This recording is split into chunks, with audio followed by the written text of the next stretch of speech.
அல்லேலூயா. தூங்கிக் கொண்டிருக்கிறவர்கள் மாத்திரம் உற்சாகமாக அல்லேலூயா. உங்கள் தூக்கம் இயேசுவின் நாமத்திலே தெளிவதாக. வேதம் சொல்லுகிறது, தெளிந்த புத்தி உள்ளவர்களாக இருங்கள். நான் உங்களுக்கு சொல்லுகிறேன், தூங்காமல் விழித்திருங்கள், விடியற் காலம் வரையிலும் விழித்திருங்கள். இதுவரையிலும் ஜெபத்திலே நிலைத்திருக்க தேவன் உதவி செய்தார். ஆமீன் சொல்ல மாட்டீங்களா? பொதுவாக இந்த ராத்திரி நேரத்தில் பிரசங்கம் பண்ணுகிற ஒரு கலை இருக்கிறதே, அது சாதாரணமானது கிடையாது. இவ்வளவு நேரமும் நல்ல ஜெப குறிப்புகளுக்காக ஆவியில் நிரம்பி ஜெபித்து விட்டு அப்பாடா கொஞ்சம் உட்காரலாம், கொஞ்ச நேரம் ஆவியில் நிரம்பி ஜெபித்ததுனால சரீரத்தில் கொஞ்சம் களைப்பு தெரிகிறது போல இருக்கும். கொஞ்சம் உட்கார்ந்து கண்ண மூடி ஆண்டவருடைய பிரசன்னத்தில் நிறையலாம் என்று நினைத்திருக்கிற வேளையில பாஸ்டர் இப்படி ஒரு கேள்வி கேட்டதுதான் ஆபத்து. தூங்கிக் கொண்டிருக்கக்கூடிய அல்லது தூங்க விரும்புகிற யாரையும் நான் நிறுத்த மாட்டேன். காதுள்ளவன் எவனோ அவன் கேட்க கடவன். தூங்க விருப்பமாக இருக்கக்கூடியவர்கள் தூங்க கடவர்கள். ஆனால் ஒரு எச்சரிக்கை, ஐத்திகுவை நினைத்துக் கொள்ளுங்கள்.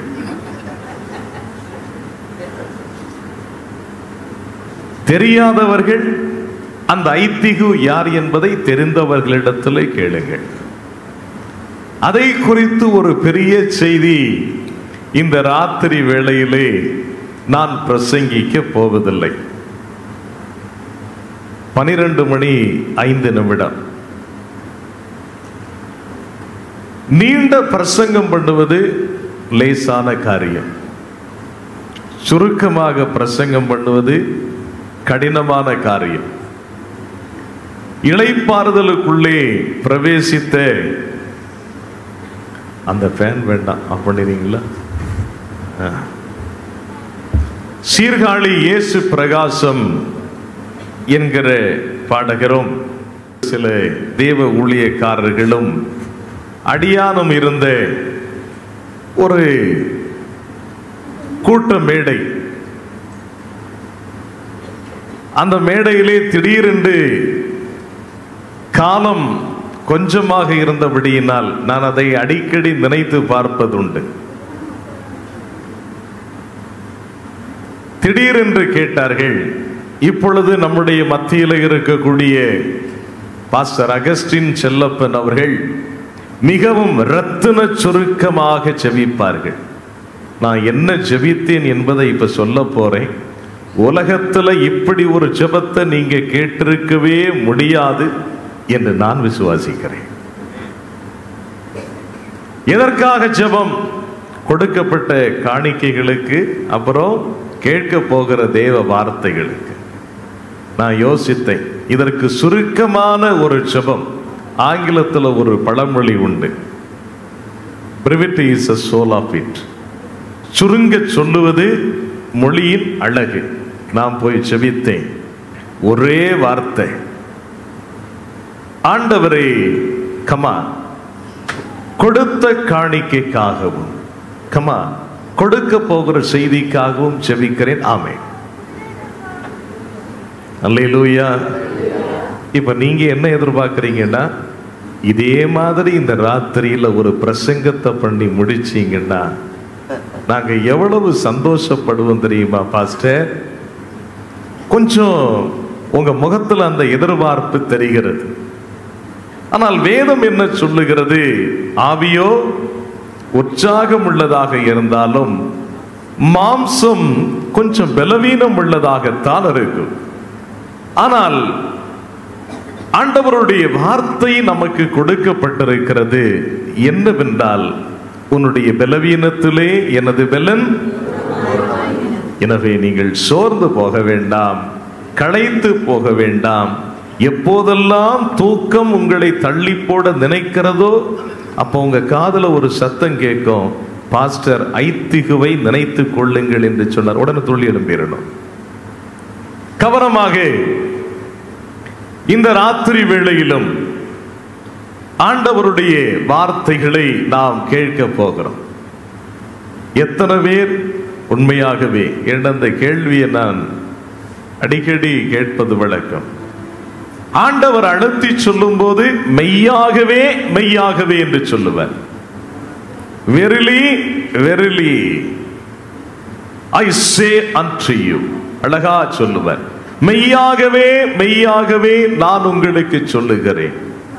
அப்படியே நானும் கேட்கிறேன், மெய்யாகவே மெய்யாகவே இந்த ராத்திரி கூட்டத்தில் தேவன் எனக்கு ஏதாவது ஒரு வார்த்தையை கொண்டு நெடுநாள் நான் செபித்துக் கொண்டிருக்கக்கூடிய ஒரு செபத்திற்கு ஏதாவது ஒரு வகையில் ஒரு அடையாளத்தை நான் கண்டடையத்தக்கதாக என்னோடு பேச வேண்டும் என்று சொல்லி எத்தனை பேர் அந்த நம்பிக்கையோடு வந்திருக்கிறீர்கள்?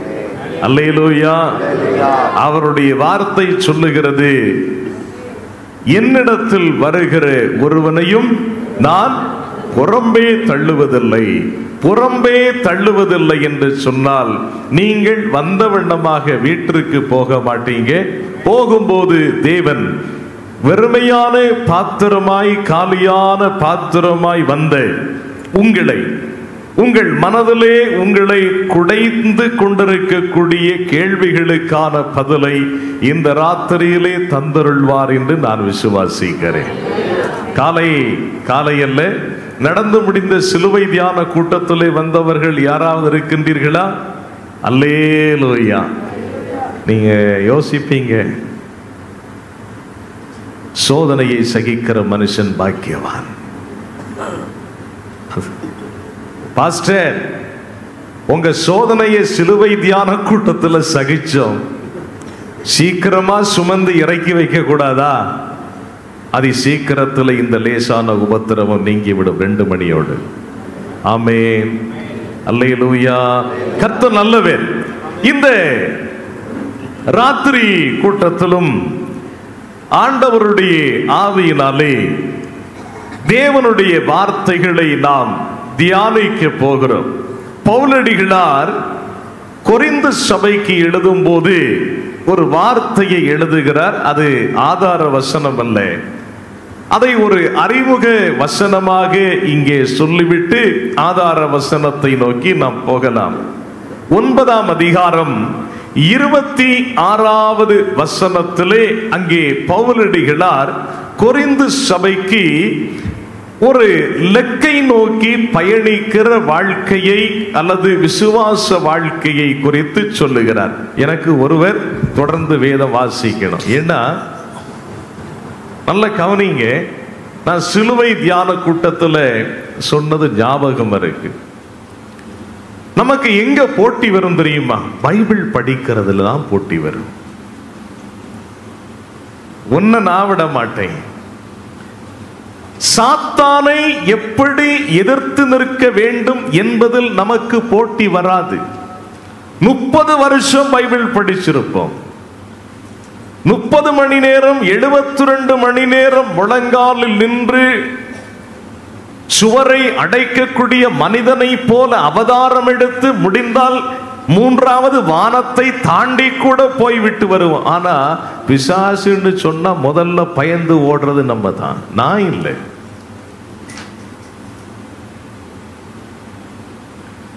நல்ல கவனிங்க, ஆங்கிலத்தில் ஒரு பழமொழி உண்டு, அட்டரன்ஸ், உச்சரிப்பு அல்லது வார்த்தைகள். Utterance conflict with actions.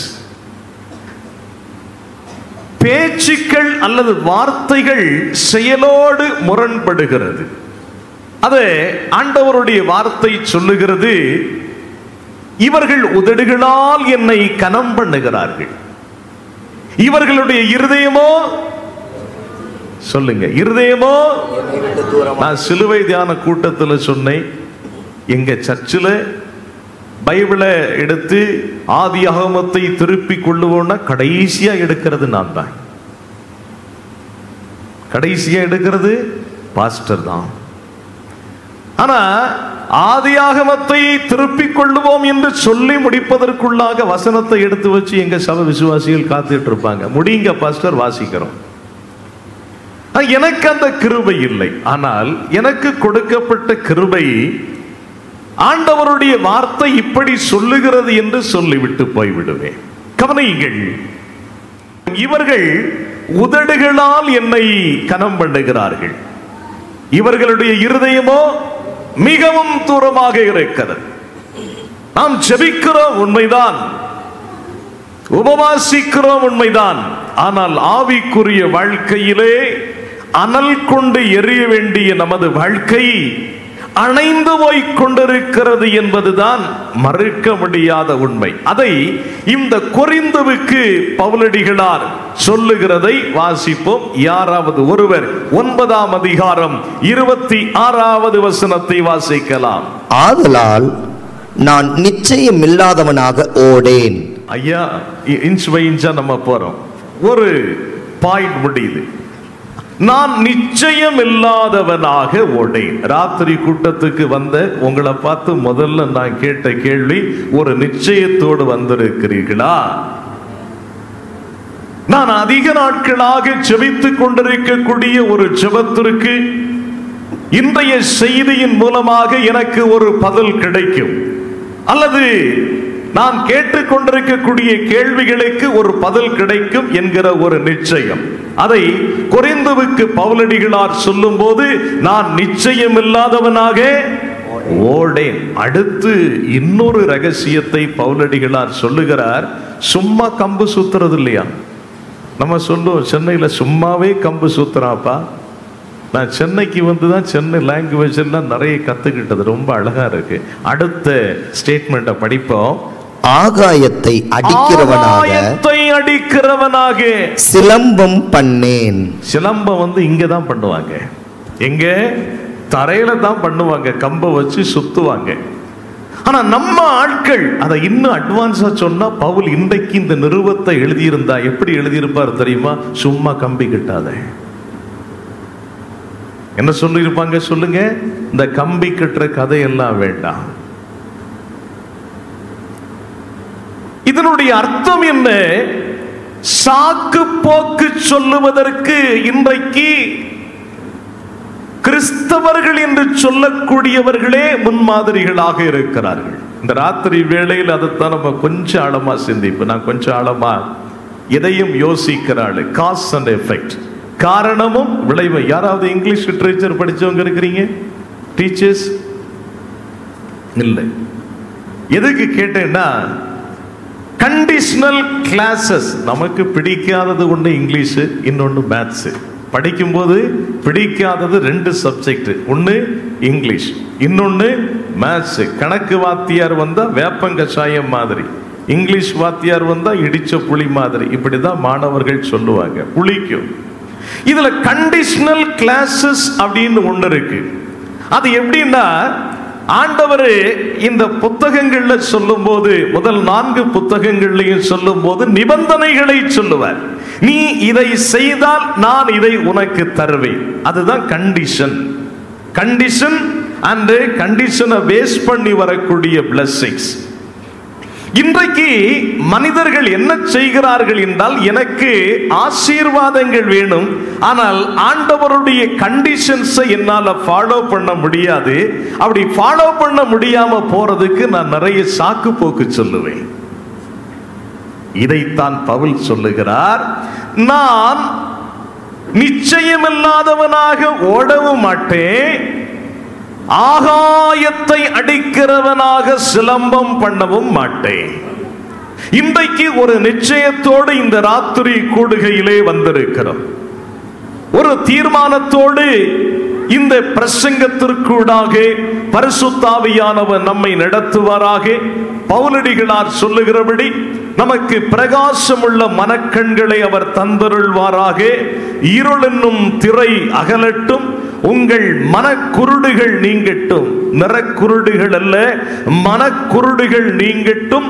அக்கினி ரதமான குதிரைகளும் வீரர்களும் சூழ்ந்திருக்கக்கூடிய மலை உங்களை சூழ்ந்து அரணாக இருப்பதை உங்கள் கண்கள் காணட்டும்.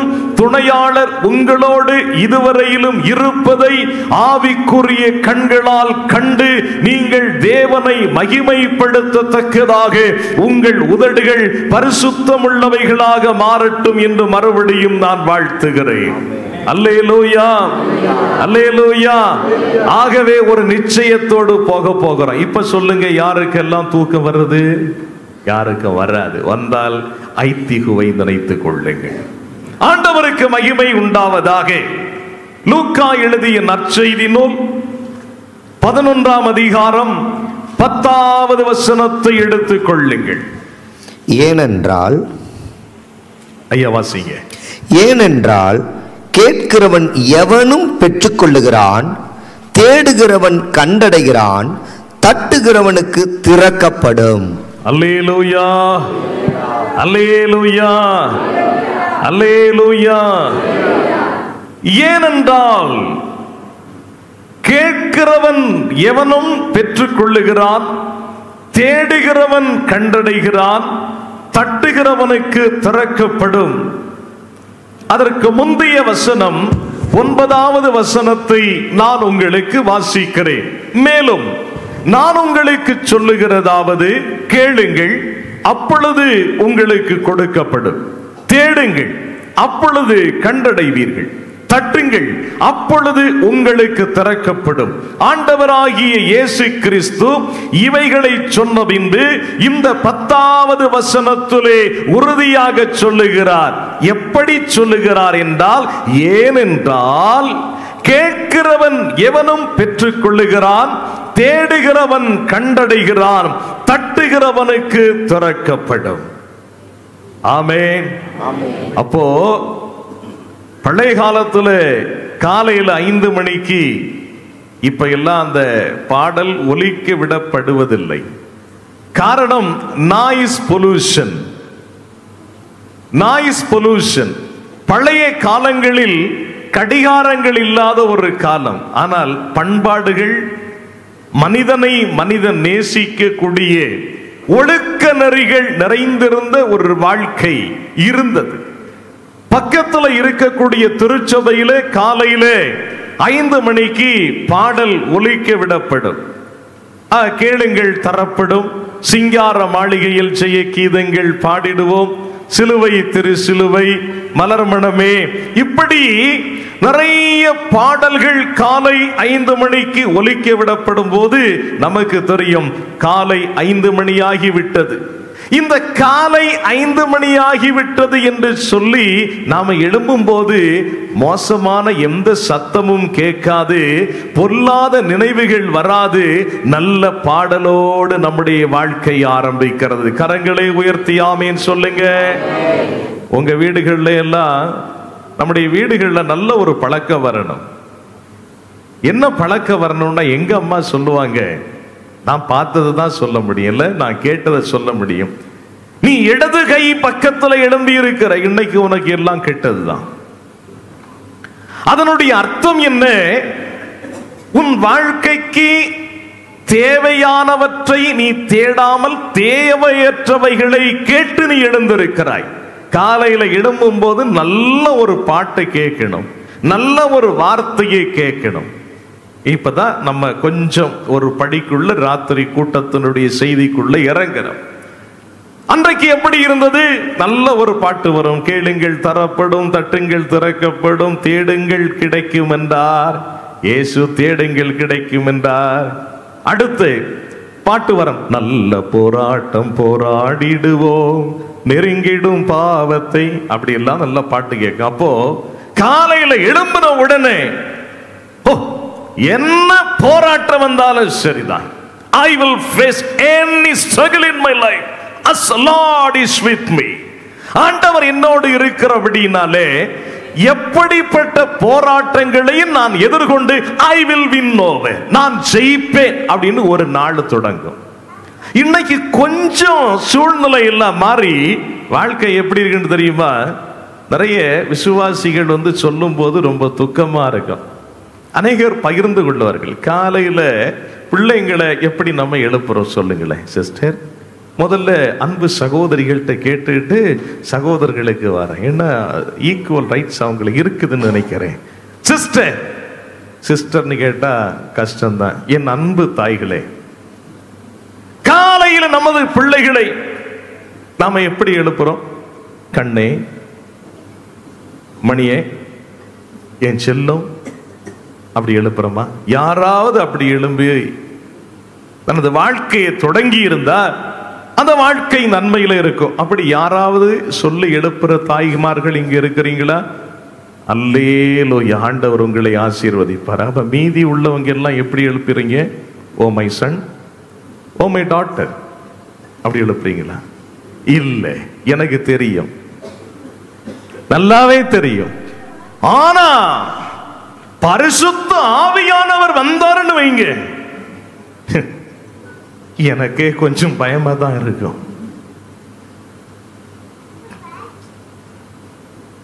சற்று முன்பு சொன்ன வசனத்தை ஞாபகப்படுத்துகிறேன்.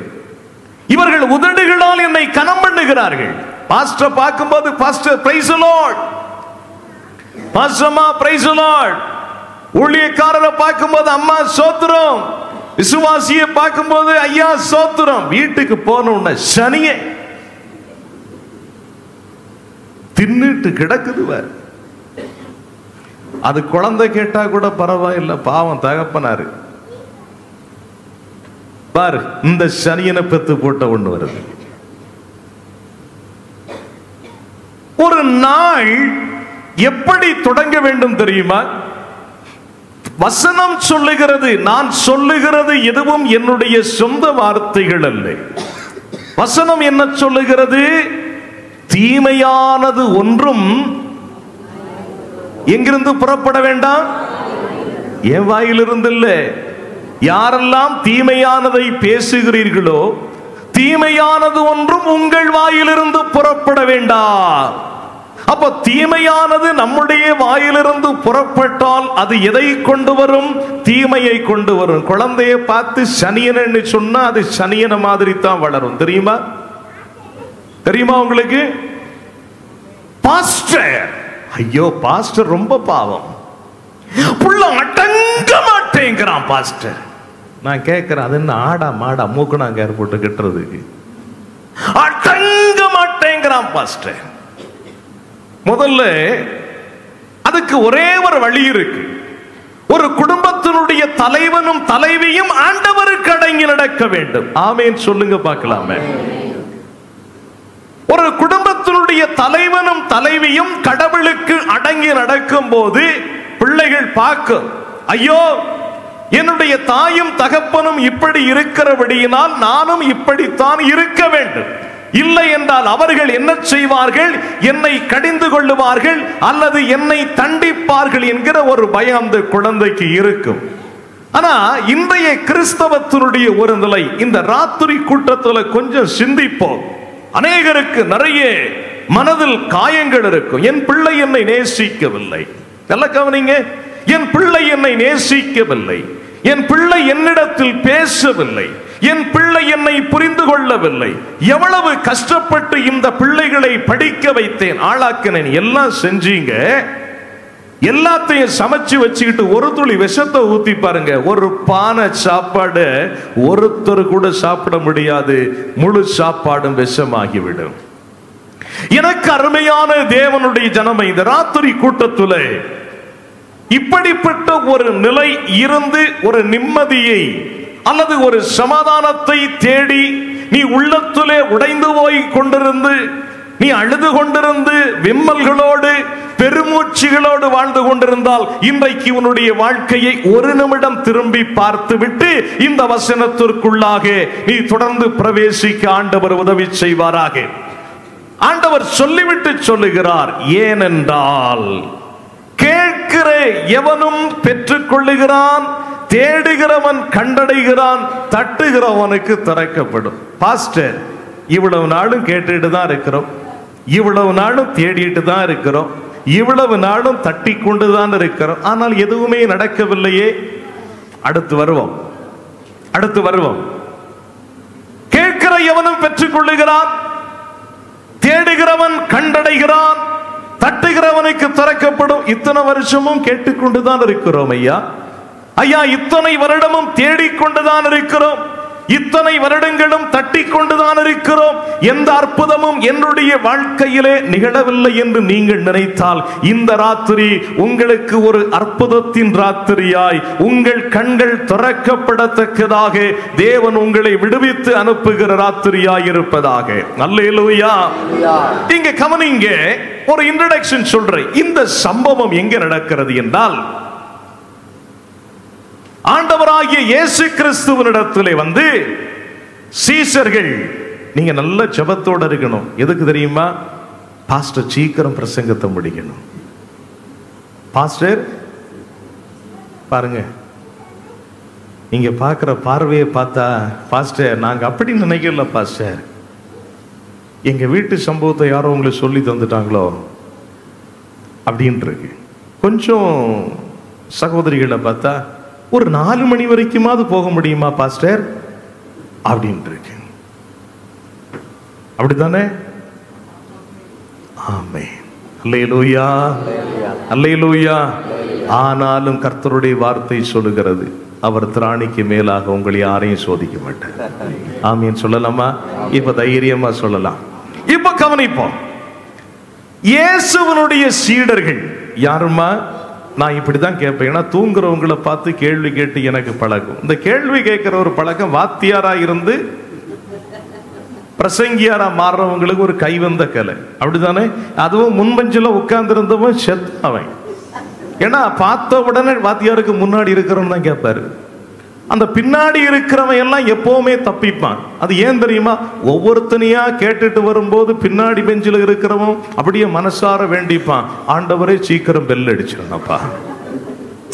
அதனால முன்னாடி இருக்கிறவனுக்கு எப்போது ஆபத்து, பின்னாடி இருக்கிறவனுக்கு ஆபத்து இருக்காது. ஆனா தேர்வு வரும்போது, நல்ல கவனியுங்கள், தேர்வு வரும்போது இந்த டஸ்டர் வச்சு அடி வாங்கினவே, சாக் பீஸ் துண்டு வச்சு அடி வாங்கினவே, அந்த ஸ்கேல் வச்சு அடி வாங்கினவே, பிரம்பு வச்சு அடி வாங்கினவே எக்ஸாம்ல தப்பி போயிருவான். உபத்திரவ காலத்திலே அவன் புடமிடப்பட்ட பொன்னாக விளங்குவான். ஆனால் இந்த உபத்திரவத்திற்கு அஞ்சி ஒரு கூட்டம் இருந்திருக்கும் தெரியுமா?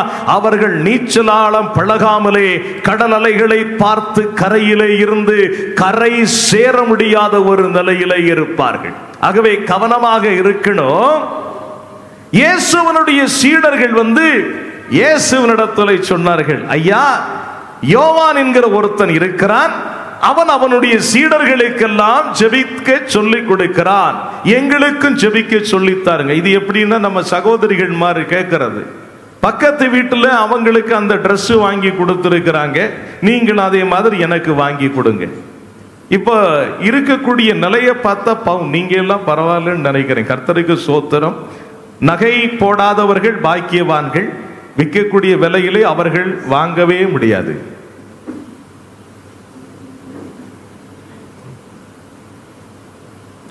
ரொம்ப அப்படியே இந்த டைம்ல பாத்தீங்கன்னா எல்லாரும் தலையெல்லாம் கொஞ்சம் பக்குவமா சுத்திப்பாங்க.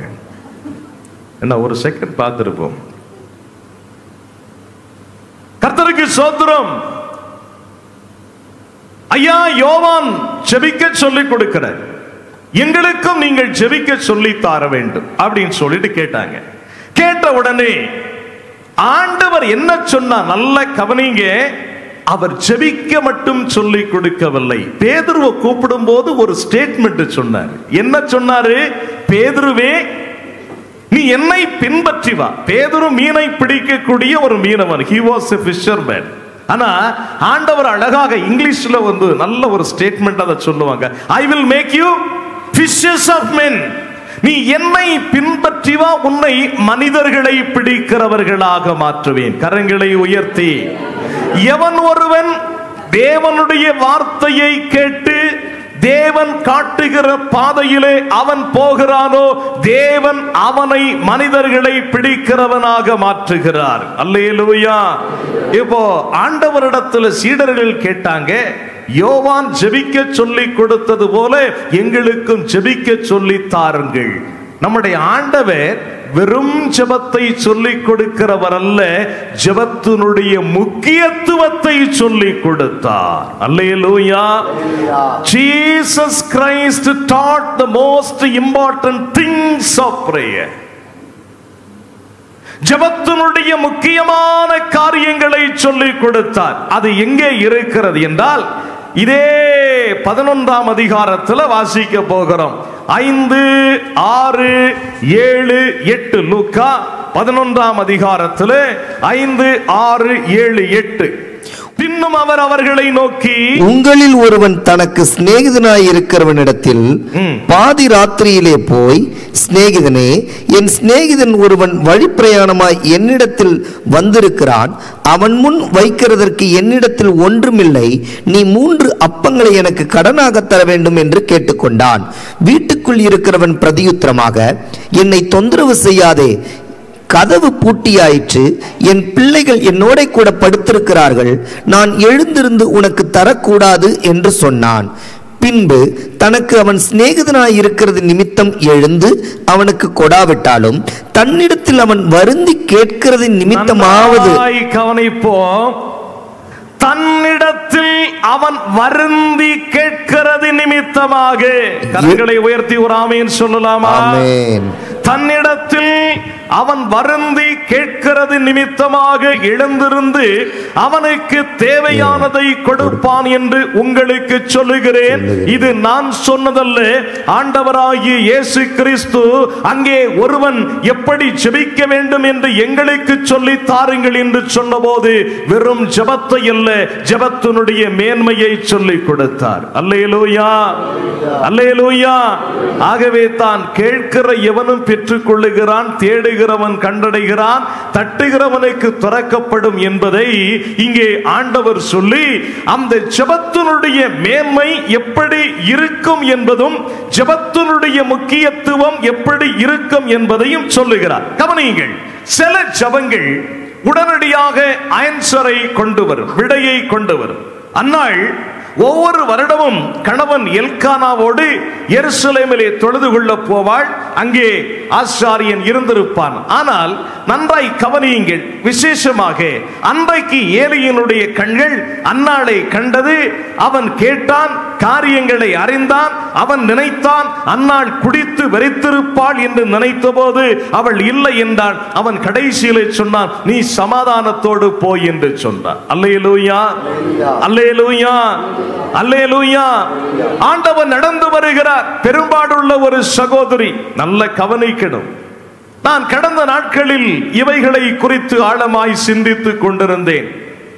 இயேசுவை தொட்டவுடனே சுகம் உண்டாயிற்று என்றால், நல்லா கவனிங்க, இயேசுவை தொட்டவுடனே சுகம் உண்டாயிற்று என்றால், இயேசுவை எல்லாரும் நெருக்கி கொண்டு வந்தார்களே, முண்டி அடித்துக் கொண்டு வந்தார்களே, அவர்களுக்கு ஏன் சுகம் உண்டாகவில்லை?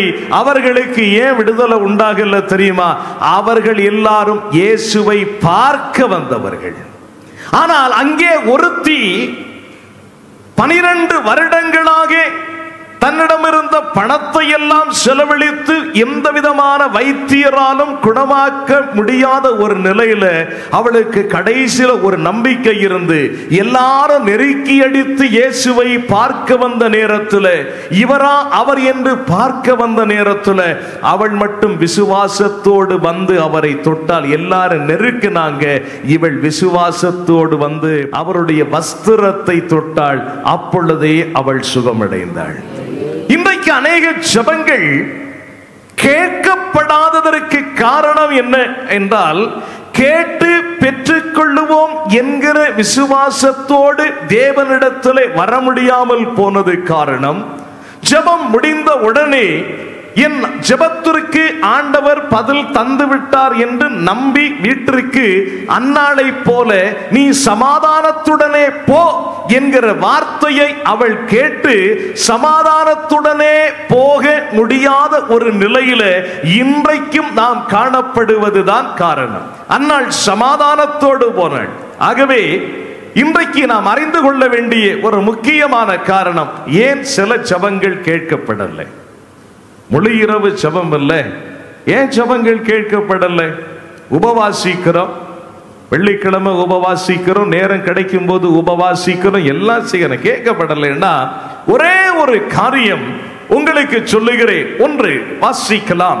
யோவான் எழுதிய சுவிசேஷம் 15ஆம் அதிகாரம் 1வது வசனத்தை வாசிப்போம். அங்கே ஆண்டவர் ஒரு வழியை காட்டுகிறார். நான் மெய்யான திராட்சை செடி, என் பிதா திராட்சை தோட்டக்காரர். போதும். நான் மெய்யான திராட்சை செடி. ஆண்டவர் ஒரு வழியை காட்டுகிறார். ஒரு ஜெபம் கேட்கப்படுவதற்கு ஒரு வழி வேண்டும். ஒரு பிரச்சனைக்கு ஒரு தீர்வு இருக்கிறது. ஆண்டவர் சொல்லுகிறார், நான் திராட்சை செடி. இந்த திராட்சை செடியை பராமரிக்கிறது யாரு? பிதா. அவர் தான் தோட்டக்காரர். நம்ம எல்லாரும் யாரு? கொடி. இந்த கொடி என்ன செய்யணும்? செடியை சுத்தி படரணும். எல்லாரும் சொல்லுங்க, கொடி செடியை சுத்தி படரணும். இங்க செடி என்பது யார்? ஆண்டவராகிய இயேசு கிறிஸ்து. பிதா தோட்டக்காரராக இருக்கிறார்.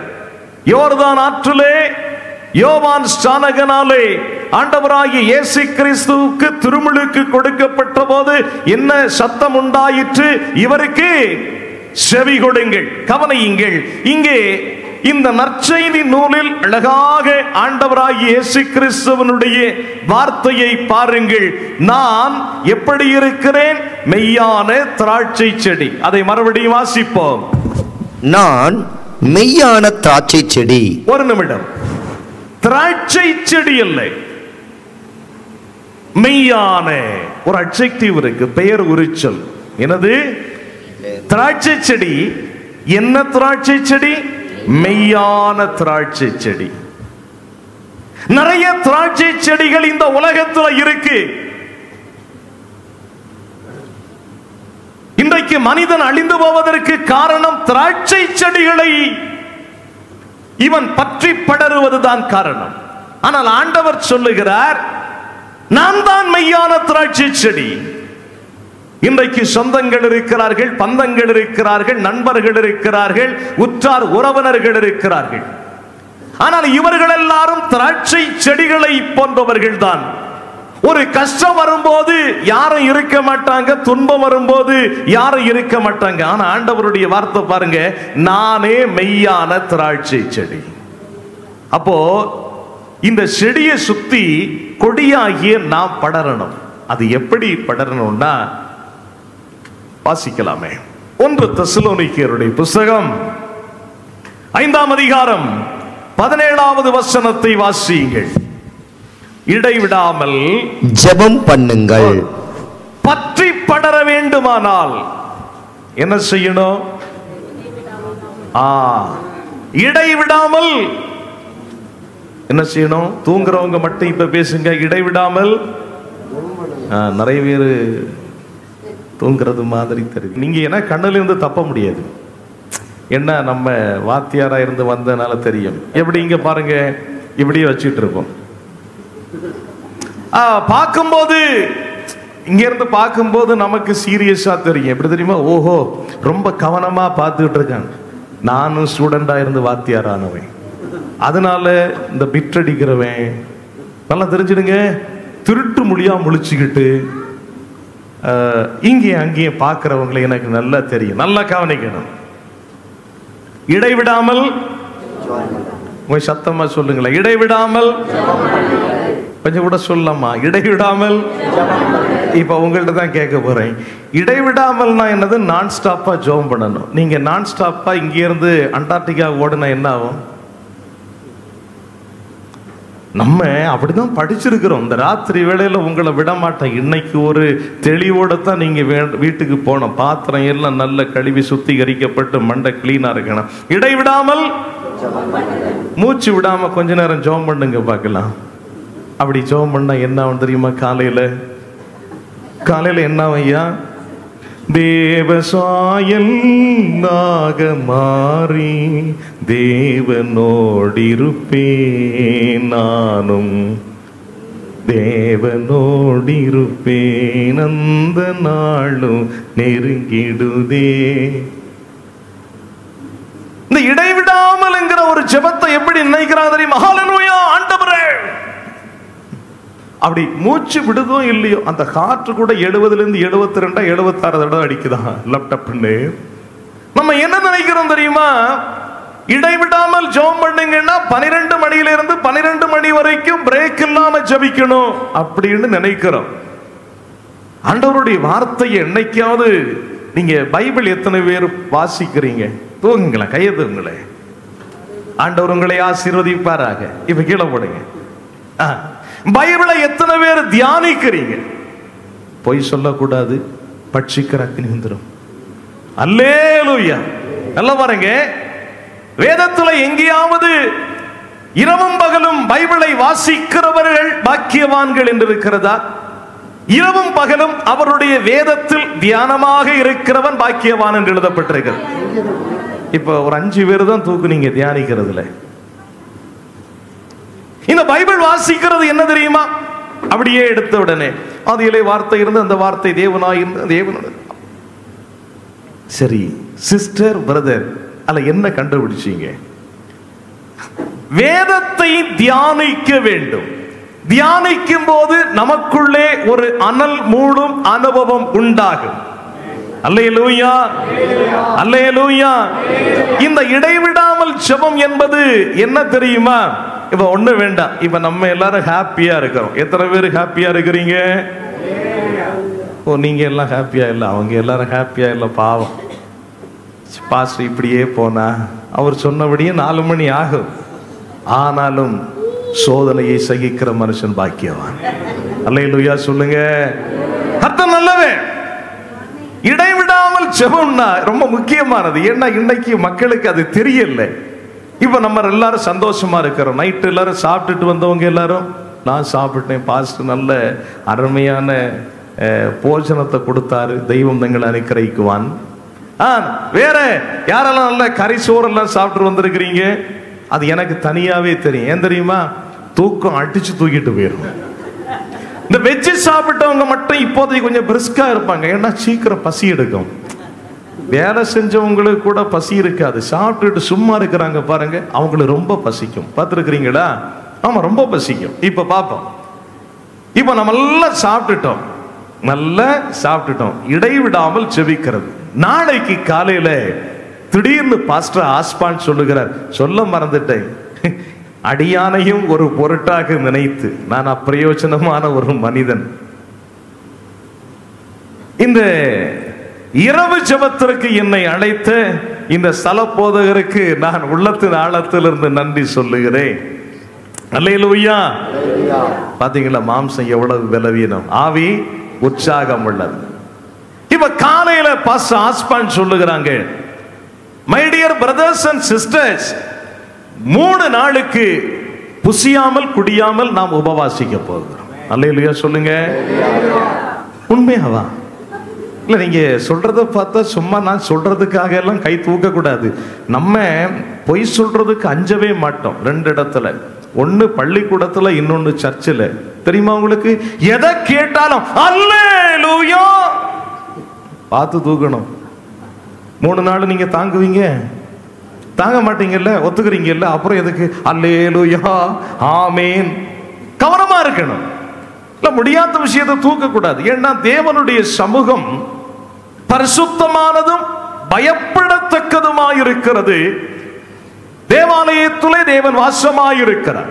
ஆகவே கவனியுங்கள், காலையில பாஸ்டர் சொல்லுகிறார் 3 நாள் புசியாமலும் குடியாமலும் உபவாசிக்க போகிறோம். என்ன மாதிரிப்பட்ட டிக்கெட் எல்லாம் கொரோனாவுக்கு பிறகு 1 நாள் தாங்கும், 2 நாள் தாங்கும். 3ஆவது நாள் வந்து பாஸ்டர் என்ன செமிக்கணும் கேட்டா, எனக்கு விஷக்கும், பசிக்குது பாஸ்டர், நான் ஏதாவது அட்லீஸ்ட் என்ன பண்றேன், ஒரு 2 பிஸ்கட் துண்டாவது போட்டுக்கிறேன் பாஸ்டர் அப்படின்னு சொல்லுவேன். இப்ப கவனிங்க, நாளைக்கு இந்த சம்பவம் நடக்குது. ஆனா இன்னைக்கு ராத்திரி எனக்கு என்ன கொடுத்தாங்க? இட்லி கொடுத்தாங்க, பழம் கொடுத்தாங்க, டீ கொடுத்தாங்க, தோசை கொடுத்தாங்க. கொடுத்தீங்களா பாஸ்டர்? இப்போ நாளைக்கு நான் பட்டினி கிடக்கிறேன், இன்னைக்கு நல்ல சாப்பாடு. இந்த இடைவிடாமல் ஜெபம் பண்ணுங்கள்ங்கிற சப்ஜெக்ட் பயங்கரமானது. நீங்க புரியும்படியா சொல்லுகிறேன். ஏன்னா அநேகர் என்ன நினைக்கிறாங்கன்னா, இடைவிடாமல் ஜெபிக்கிறது என்பது 24 மணி நேரமும் அப்படியே இருந்து ஜெபித்துக் கொண்டிருப்பதில்லை. கவனியுங்கள். இப்ப நாளைக்கு வந்து பட்டினி. இப்போ இன்னைக்கு ஆவியில நிறைஞ்சி அப்படியே ஒரு பிரேயரை நம்ம ஐயாமார்கள் நடத்தினாங்கல்ல, அப்போ நீங்க ஆவியில் நிறைந்து ஜெபித்தீர்கள். இன்றைக்கு போஜனம் சாப்பிட்டு உடலில் பலன் இருக்கிறது. நாளை காலையில நாம புசியாமலும் குடியாலும் உபவாசத்தோடு ஜெபிக்கும் போது இன்றைக்கு இருந்த அதே பலத்தோடு நீங்கள் நாளை உபவாசிக்கும் போதும் நீங்கள் என்ன செய்யணும் தெரியுமா? ஆவியிலே நிறைந்து ஜெபிக்க வேண்டும். அல்லேலூயா. இத இன்னும் சொன்னா, நல்லா வாழ்ந்திருக்கும் போதும் ஒரே மாதிரி ஜெபம் பண்ணணும், தாழ்ந்திருக்கும் போதும், ஹலோ, வாழ்ந்திருக்கும் போதும் ஒரே மாதிரி. இன்னைக்கு மட்டும் ஒரு கார் வாங்கிட்டோம் வைப்போம், அல்லது ஒரு பைக் வாங்கிட்டோம், ஓ லார்ட் நீர் தந்த பைக்குக்காக நன்றி. நாளைக்கு லோனு கட்டாத போது 2 மாசம் கழிச்சு பினான்ஸ்கார வந்து பைக்கை சீஸ் பண்ணிட்டு போயிடுவாங்க. உடனே நம்ம சொல்றது, அதாவது நம்மள மாதிரி நன்றி கெட்டவங்க உலகத்துல வேற யாரும் கிடையாது. ஏன் ஆண்டவர் என்னை இப்படி சோதிக்கிறீர்? ஆண்டவர் சோதிச்சாரா? அட பாவி பிள்ளைகளே, நீ வாங்கின லோனை நீ கட்டாம போயிட்ட, அவன் பைக்கை எடுத்துட்டு போயிட்டான். ஆண்டவர் சொன்னாராக்க நீ லோனு கட்டக்கூடாதுன்னு. உடனே ஆண்டவரை பார்த்து, உம்மை நம்பினே, புறஜாதிகள் மத்தியில் என்னை அசிங்கப்படுத்தி விட்டீர் ஆண்டவரே, நான் உம்மை தேடி வர வேண்டுமா? நான் உம்மை ஆராதித்து என்ன கண்டேன்? என்ன கண்டியா? உன் கண்ணு உன்னை திருடி எடுக்கணும். எல்லா சூழ்நிலைகளிலும் நல்ல கவனிக்கணும், இடைவிடாமல் ஜெபிப்பது. இதுதான் யோபின் வாழ்க்கையில இருந்தது. எல்லாவற்றிலும் அவன் ஆண்டவருக்கு நன்றி செலுத்தினான். மனைவி சொல்றாங்க, தேவனை தூசித்து ஜீவனை விடுங்கிறார். அவர் என்ன சொன்னார் சொல்லுங்க? எப்பா மனைவியை பார்த்து என்ன சொல்லியிருப்பாரு? யோபு எவ்வளவு பொறுமைசாலி, பெண்களை விட ஆண்கள் தான் பொறுமைசாலி. தெரியுமா உங்களுக்கு? யாரு நல்ல வேலை, யாரோ வந்து யாரது இந்த பாஸ்டர் அப்படின்னு கேட்ட மாதிரி இருக்கு. இவ்வளவு கஷ்டமான ஒரு சூழ்நிலையில யோபின் மனைவி சொல்றாங்க. இப்போ உள்ள ஸ்டாண்டர்ட்ல சொன்னா என்ன சொல்லுவீங்க? யோபின் மனைவி என்ன சொல்லுவாங்க? எதுக்கு இருக்கிற செத்து தொலை அப்படின்னு கூட சொல்லியிருக்க மாட்டாங்க. சைலண்டா விஷத்தை வச்சு கொடுத்து காலி பண்ணியிருப்பாங்க. இன்னைக்கு காலம் மன்னிக்கணும், எல்லாரையும் சொல்லல, காலம் அப்படி இருக்கு. ஆனா யோபின் மனைவி கொஞ்சம் அட்வான்ஸா போயிட்டாங்க. என்ன சொல்லிக்கலாம்? எப்பா, ஒரு வேத பண்டிதர் விளக்கம் கொடுத்தாரு. யோபின் மனைவி யாரும் குற்றம் சொல்லக்கூடாது. சந்தோஷப்படுங்க, யோபின் மனைவியே யாரும் குற்றம் சொல்லக்கூடாது. ஏன்னா கணவன் படக்கூடிய பாட இவளால பார்க்க முடியலையா, சகிக்க முடியல.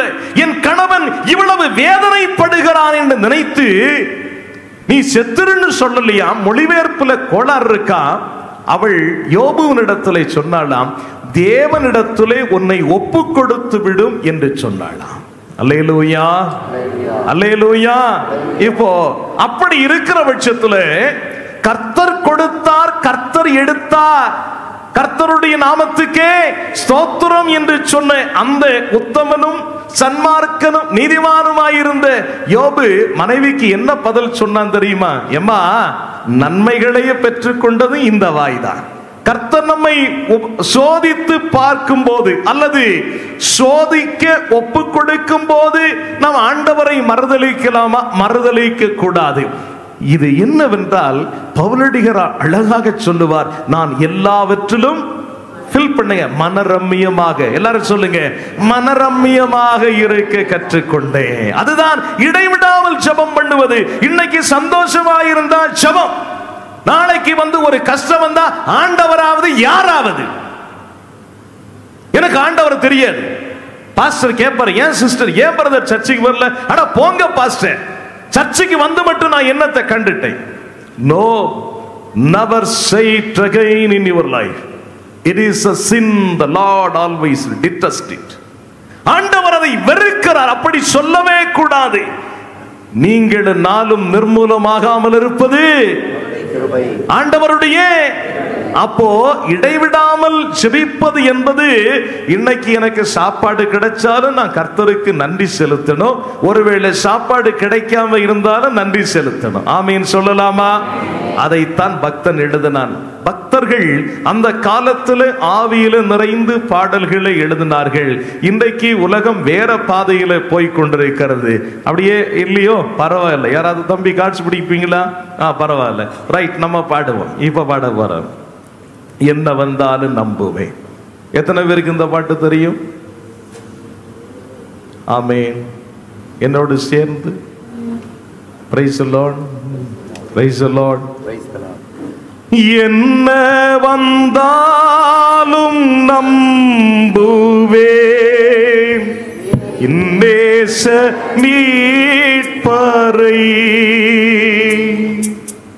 யார் கைவிட்டாலும் பின் செல்வேன் எனது இயேசுவை.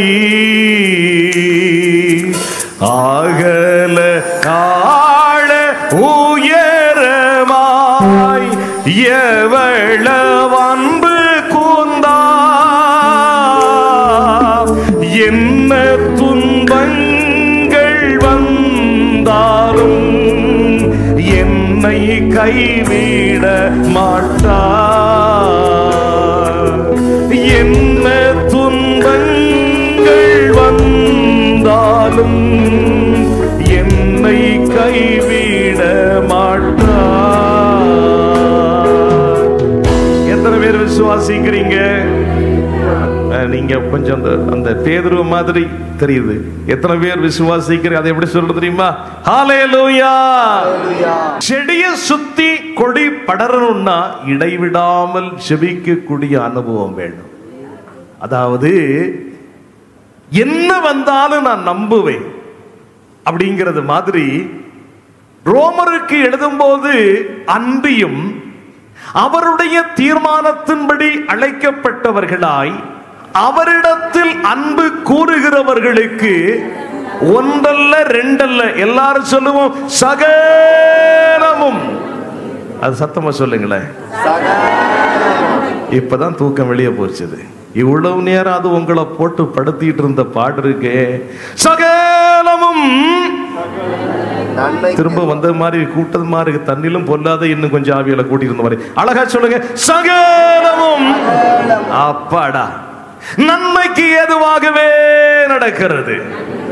அப்போ ஆண்டவரிடத்துல அன்பு கூறுகிற எல்லாருக்கும் நன்மைக்கு ஏதுவா நடக்கும், சகலமும் நன்மைக்கு ஏதுவா நடக்கும். அப்படி நடக்க வேண்டும் என்றால் இடைவிடாமல் ஜெபிக்கக்கூடிய அனுபவம், அதுதான் நானே வழி நானே சத்தியம் என்று சொன்ன இயேசுவை பற்றி படரக்கூடிய அனுபவம் நமக்கு வேண்டும். ஆமீன் சொல்லலாமா? அல்லேலூயா, அல்லேலூயா. இந்த பற்றி படரக்கூடிய அனுபவம் இல்லாதவங்க தான் ஆண்டவர் என்னுடைய ஜெபத்தை கேட்கவில்லை என்று சொல்லுவார்கள். யாக்கோபு எழுதிய நிருபம் 1ஆம் அதிகாரம் 13, 14 வசனங்களை வாசிக்க கேட்கலாம். சோதிக்கப்படுகிற எவனும் நான் தேவனால் சோதிக்கப்படுகிறேன் என்று சொல்லாதிருப்பானாக. தேவன் பொல்லாங்கினால் சோதிக்கப்படுகிறவர் அல்ல, ஒருவனையும் அவர் சோதிக்கிறவரும் அல்ல. சிஸ்டர், பிரதர், ராத்திரி வேளையில ரொம்ப தெளிவடைந்து தான் நீங்க போக போறீங்க. ஆமீன் சொல்லலாமா? ஆமீன். ஆண்டவர் என்ன சோதிக்கிறார் பிரதர், ஏன் தான் என்னை இப்படி சோதிக்கிறாரோ தெரியல. ஏன்னா அவருக்கு வேற வேலை கிடையாது. நம்ம ஆட்கள் நினைக்கிறதற்கு ஆண்டவர் என்னை ஏன் தான் இப்படி சோதிக்கிறாரோ சிஸ்டர், பாஸ்டர், ஆண்டவர் எங்க குடும்பத்தை ஏன் தான் இப்படி சோதிக்கிறாங்கன்னு தெரியலையே. பாஸ்டர் என்ன பண்ணுவாரு, இயேசுநாதர் என்ன பண்ணுவாரு? அவர் யாரையும் சோதிக்கிறவர் அல்ல. என்ன வாசித்தோம்? சோதிக்கப்படுகிற எவனும் நான் தேவனால் சோதிக்கப்படுகிறேன் என்று சொல்லாதிருப்பானாக. இத பாஸ்டர் அகஸ்டின் செல்லப்பன் சொல்லவில்லை, ஆண்டவருடைய ஆவியினாலே யாக்கோபு இந்த வார்த்தைகளை எழுதி வைத்திருக்கிறார். கரங்களை உயர்த்தி. அப்ப சோதனை எப்படி வருகிறது? தேவன், நல்ல கவனிங்க, தேவன் பொல்லாங்கினால் ஒருவரையும் சோதிப்பதில்லை. எப்படி? தேவன் ஒருவனையும். அப்போ உங்க வாழ்க்கையில ஒரு உபத்திரம் வருது, நீங்க நினைக்காத ஏதாவது ஒண்ணு வருதுன்னா அது தேவனால் உண்டானது அல்ல. ஏன் நான் சொல்லவில்லை, நிருபத்திலே ஆவியிலே நிறைந்து யாக்கோபு எழுதி வைத்திருக்கிறார். என்ன எழுதி வைத்திருக்கிறார்? தேவன் ஒருவனையும் பொல்லாங்கினார் சோதிக்கிறவர் அல்ல. ஆமேன் சொல்லலாமா? இன்னைக்கு ஒரு தீர்மானம் எடுக்கிறோம். ஏனி வீட்டுல போய் இந்த ராத்திரி கூட்டம் முடிஞ்ச பிறகு, ஆண்டவரே நீர் என்னை ஏன் சோதிக்கிறீர், நீர் என்னை ஏன் இப்படி செய்கிறீர் கேட்க கூடாது. காரணம், ஆண்டவர் ஒருவனையும் அப்படி சோதிக்கிறவர் அல்ல. அப்படி என்றால் என் வாழ்க்கையில ஏன் இந்த சோதனை வருது? அடுத்த வசனம், அவனவன் தன் சுய இச்சையினாலே இழுக்கப்பட்டு. ஹலோ, அவனவன் தன் சுய இச்சையினாலே ஒண்ணு இழுக்கப்பட்டு சிக்குண்டு, நல்ல கவனிக்கணும், இடியாப்பம் போல சிக்குண்டு சோதிக்கப்படுகிறான். அப்போ சோதனை ஒரு மனுஷனுக்கு வாழ்க்கையில ஏன் வருதுன்னா, முதல்ல சொல்லுங்க, உன்னுடைய இச்சை தான் உன்னுடைய வாழ்க்கையில சோதனையை கொண்டு வருது. உன்னுடைய இச்சை, அவனவன் தன் சுய இச்சையினாலே இழுக்கப்பட்டு சோதனையை என்ன செய்கிறான்? அவனுடைய வாழ்க்கையில் அவன் கொண்டு வருகிறான். இனிமேலாவது தேவ பிள்ளைகள் கர்த்தர் என்னை சோதிக்கிறார் என்று சொல்லக்கூடாது. நம்முடைய இச்சை. சிஸ்டர் நல்ல கவனிங்களே, ஐயாமார்களை கவனிங்களே, ராத்திரி நீங்கள் பாக்கியவான்கள். இந்த செய்தியை கேட்காம இருக்கக்கூடிய திருச்சபை மக்களுக்கு நீங்க காலையில போய் சொல்லணும், இந்த செய்திகளை மறுபடியும் நீங்க ஆன்லைன்ல போய் பாருங்கள் அல்லது கேளுங்கள் என்று சொல்லணும். நான் சொல்றது காரணம் இருக்கு. பிள்ளைகளுக்கு திருமணம் இருக்கு, திருமண வாழ்க்கை வருகிறது. நானும் ஒரு திருச்சபையினுடைய போதகனாக இருந்து இவைகளை பார்க்கிறேன். எத்தனை பேர் உங்கள் மகனுக்கோ நீங்க நெஞ்சில கை வச்சு சொல்லணும், போய் சொன்னா ஹார்ட் அட்டாக் வந்துடும். ஆமா, சும்மா கூசாம போய் சொல்றது, எல்லாம் செய்யறதையும் செஞ்சுக்கிட்டு பத்திரிகையில் அடிச்சிடுறது. பரிசுத்த மெய் விவாகம் உண்டு. நான் சொல்லட்டா, படுசுத்த பொய் விவாகம். அது நமக்கு தாங்க முடியல. தப்பு நினைக்காதீங்க. செய்யறதெல்லாம் செஞ்சுக்கிட்டு பரிசுத்தமை விவாகம், இந்த காரியம் கர்த்தரால் வந்தது. அட படுபாவி, கர்த்தர் கண்டாரா கேட்டாரா? நீ எல்லா அநியாயத்தையும் அக்கிரமத்தையும் செஞ்சுக்கிட்டு சாட்சிக்கு வந்து கர்த்தரை இழுக்கிற பாரு. அவருடைய நாமத்தை தூசிக்க கூடாது, வீணில் வழங்க கூடாதுன்னு உனக்கு ஒரு பயம் இல்லையே? சபையாக இருந்து பயபக்தியோடு மனம் திரும்பணும். அவனவனுடைய இச்சை. ஒரு திருமண வாழ்க்கை வருது, எனக்கு ஒரு மகன் இருக்கிறான், எனக்கு ஒரு மகள் இருக்கிறான்னா நான் எப்படி கல்யாணம் பார்க்கணும்? எப்படி நாம் கல்யாணம் பார்க்கணும்? எனக்கு ஒரு பையன் இருக்கிறான், நான் எப்படி கல்யாணம் அவனுக்கு வந்து ஒரு பொண்ணு பார்க்கணும்? என் மகன் கடைசியில் இருக்கிறார், அவன் சின்ன பையன். நீங்க அதுக்காக அப்படி நினைக்காங்க. ஒரு உதாரணத்துக்கு நான் அவனுக்கு எப்படி பொண்ணு பார்க்கணும்? முதல்ல என்னுடைய பையனை யோசிக்கணும். என்னுடைய பையனை யோசிக்கணும். இவன் எப்படிப்பட்டவன், சாதுவானவனா அப்படின்னு யோசிக்கணும். அடுத்தது இவனுடைய நிலை என்ன, குணாதிசயங்கள் என்ன, ரைட். அதுக்கு பிறகு ஆண்டவரே, இவனுடைய சுபாவத்துக்கு என்னால ஒரு பொண்ணை கண்டுபிடிக்க முடியாதப்பா, இவனை உமது கரத்துல கொடுக்கிறேன், நீங்க இவனுக்கு ஏற்ற ஒரு மகளை அவனுக்கு மனைவியாக கொண்டு வரும், அவளை என்னுடைய கண்களில் காட்டும், நான் ஜெபிக்கிறேன், அதுக்கு ஒரு அடையாளத்தை தாரும். இப்படிதான் பொண்ணு பார்க்கணும். நல்ல கவனிங்க, சோதிக்கப்படுகிற எவனும் நான் தேவனால் சோதிக்கப்படுகிறேன் என்று சொல்லக்கூடாது. அவனுடைய சுய இச்சைகளின்படி சோதனையை வருவித்துக் கொள்கிறான். நான் அப்படி இல்லை பொண்ணு பார்க்கிறது. நான் போன உடனே முதல் கேள்வி, பொண்ணு வெள்ளையா இருக்கா? என்னது பொண்ணு? யாரோ ஒருத்தர் சொன்னாங்க, சுடுகாட்டுல போய் எடுத்துட்டு வந்தா பொண்ணு அல்ட்ரா வெயிட்டா இருக்கும். பொண்ணு வெள்ளையா இருக்கா? நல்லா கவனிக்கணும். இயேசு நாமத்தில் அவர்கள் மண்டையில் வெளிச்சம் உதிப்பதாக. பொண்ணு வெள்ளையா இருக்கா? சரி. அதுக்கு பிறகு, ஐயோ நாங்கள் நகை அணியாத பாரம்பரிய குடும்பத்திலே வந்தவர்கள், அதனால நகை அணிய மாட்டோம். அதுக்கு பதிலாக சோத்திரம் அண்டர் த டேபிள்ல நீங்க டெபாசிட் பண்ணிருங்க. அது யாருக்கும் தெரிய வேண்டாம். அது எவ்வளவு பண்ணுவீங்க? நாங்க நகைன்னு போட்டா ஒரு 300 சவரன் போடுவோம். நீங்க ஒரு 50 சவரன் கம்மி பண்ணி அதை டெபாசிட் பண்ணுங்க. அப்புறம் பிள்ளைக்கு ஒரு சின்ன வீடு, என்ன ஒரு 3 பெட்ரூம்ல கேட்க போறோம். சோதரம், அந்த வீடு சும்மா இருந்தா நல்லா இருக்குமா? அப்படியே ஒரு கார் வாங்கி கொடுத்துருங்க. டீசெண்டா பிச்சை எடுத்துருவோம். பிச்சையெல்லாம் எடுத்து முடிச்சுக்கிட்டு இதை சொல்ல எனக்கு யோக்கியதை உண்டு, அதனால தான் சொல்றேன். என் தகப்பனாரு டவுரி வாங்காம கல்யாணம் பண்ணாரு, என் சகோதரன் அப்படி கல்யாணம் பண்ணாரு, நானும் என் மனைவியை அப்படிதான் கல்யாணம் பண்ணேன். ஒத்த வயசு நான் கேட்கவே இல்லை, அதனால தான் நான் சொல்றேன். ஆனா கர்த்தர் எங்களை அப்படி தெருவில் விடவே இல்லை.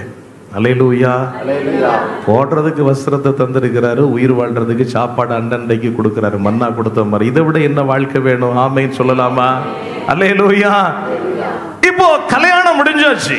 கல்யாணம் முடிஞ்ச உடனே வந்தவா சும்மால வந்தா 250 பவுனோட வந்திருக்கிறா, 3 பெட்ரூம் வந்து வீடோட வந்திருக்கிறா, காரோட வந்திருக்கிறா. ஒரு மாசம் நல்லா இருக்க, 2வது மாசம் என்னுடைய மனைவியை கண்டா அவளுக்கு பிரச்சனை வரும், தலைவலிக்கும், ஒத்த தலைவலி வந்துடும். மாமியாரை கண்டா இப்போ உள்ள பிள்ளைங்களுக்கு எல்லாம் ஒத்த தலைவலி டபார்னு வருது. அந்த ஒத்த தலைவலியை தீக்கிறது யாருன்னு கேட்டா பையனுக்கு மாமியார், எனக்கு சம்பந்தி தான் தீக்கணும். அதனாலதான் ஏர்டெல்காரன் வந்து நான் ஸ்டாப்பா பேசுன்னு சொல்லிட்டு பவர் பூஸ்டர் கொடுத்துட்டான். உடனே அம்மாவுக்கு போன் போகும். என்னுடைய மனைவி எதுவும் கேட்டிருக்க மாட்டாங்க. என்ன இது எல்லா குடும்பங்களையும் நடந்துகிட்டு இருக்கிறது. வருங்காலங்களில் உங்க பிள்ளைகளுக்கு மாப்பிள்ளைக்கு பொண்ணும் பொண்ணுக்கு மாப்பிள்ளை பார்க்கும்போது கவனமா இருக்கணும். இச்சை. உடனே என்னுடைய மருமக என்ன செய்வா? அவளுக்கு அம்மாவுக்கு அடிப்பா. அம்மா, எனக்கு மாமனார் தங்கம். ஏற்கனவே நம்ம வாயில்லா போச்சு, இங்க மட்டும்தான் நம்ம இப்படி நிற்போம். வீட்டில் போனா சோத்திரம் சோத்திரம், அதுக்கு மேல ஏதாவது சொன்னா நமக்கு வரும் ஆத்திரம். அதனால வாயத்திறந்து பேசி ஒரு பாவத்தை செய்யறதை விட பேசாம மௌனமா இருந்து பாக்கியவானா மாறிட்டு போயிரும்.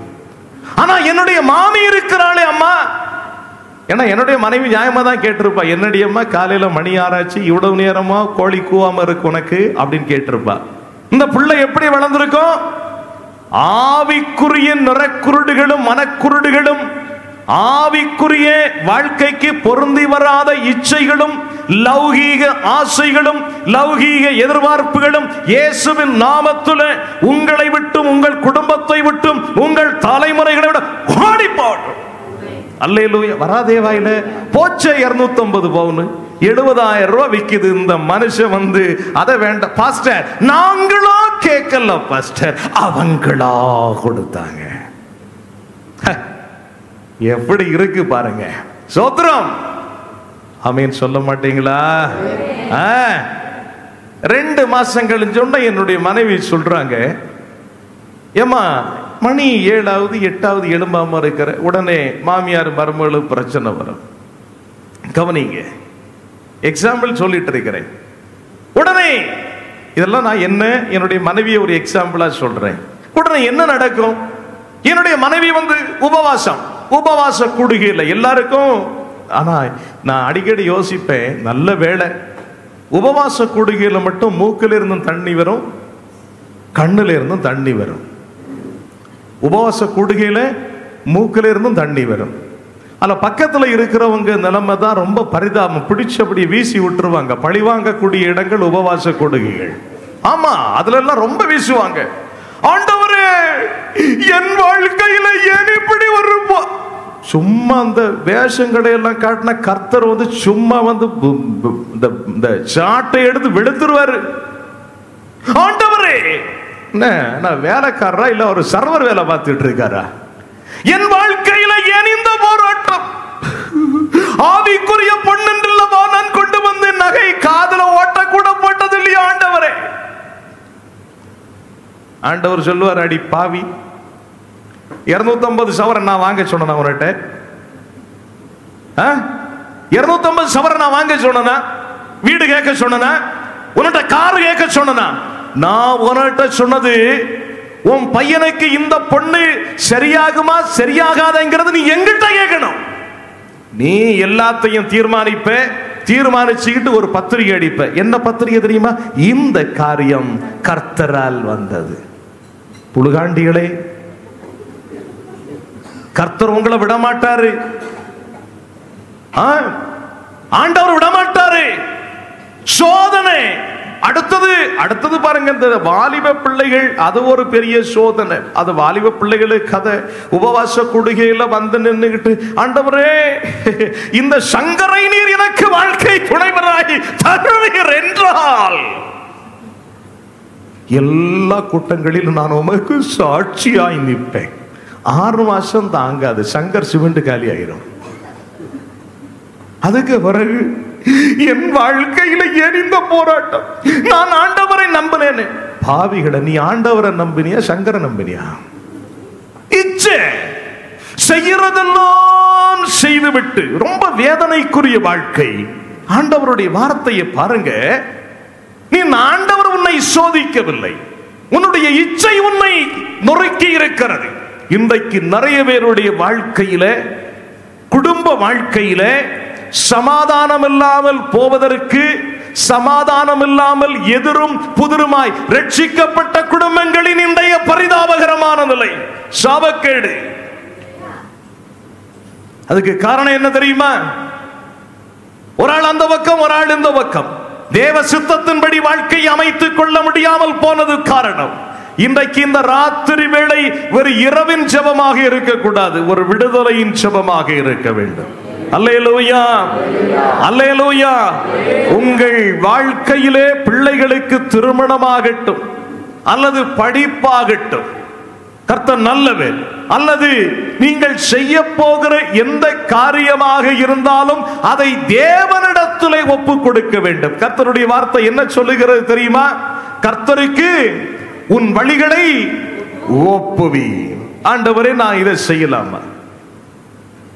நாகர்கோயில்ல இருந்து என்னுடைய மனைவியை நான் தனி ஒரு ஆளா பொண்ணு பார்க்க வந்தேன். எல்லாரும் பொண்ணு பார்க்க எப்படி வருவாங்க?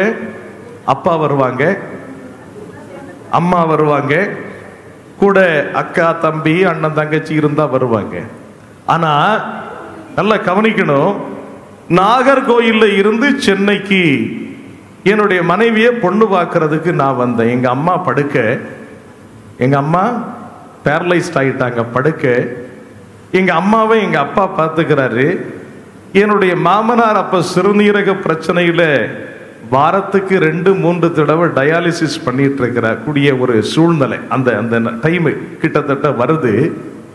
அந்த நேரம் அப்ப நான் பொண்ணு பார்க்க வாரேன். நான் வந்துட்டு போன ஒரு வாரத்துல அவருக்கு பிரச்சனை வந்துட்டு, அப்போ நான் மனைவியை பார்க்கிறேன். பார்த்துட்டு என்னுடைய மாமனாரிடத்துல ஒரே ஒரு வார்த்தை சொன்னேன்.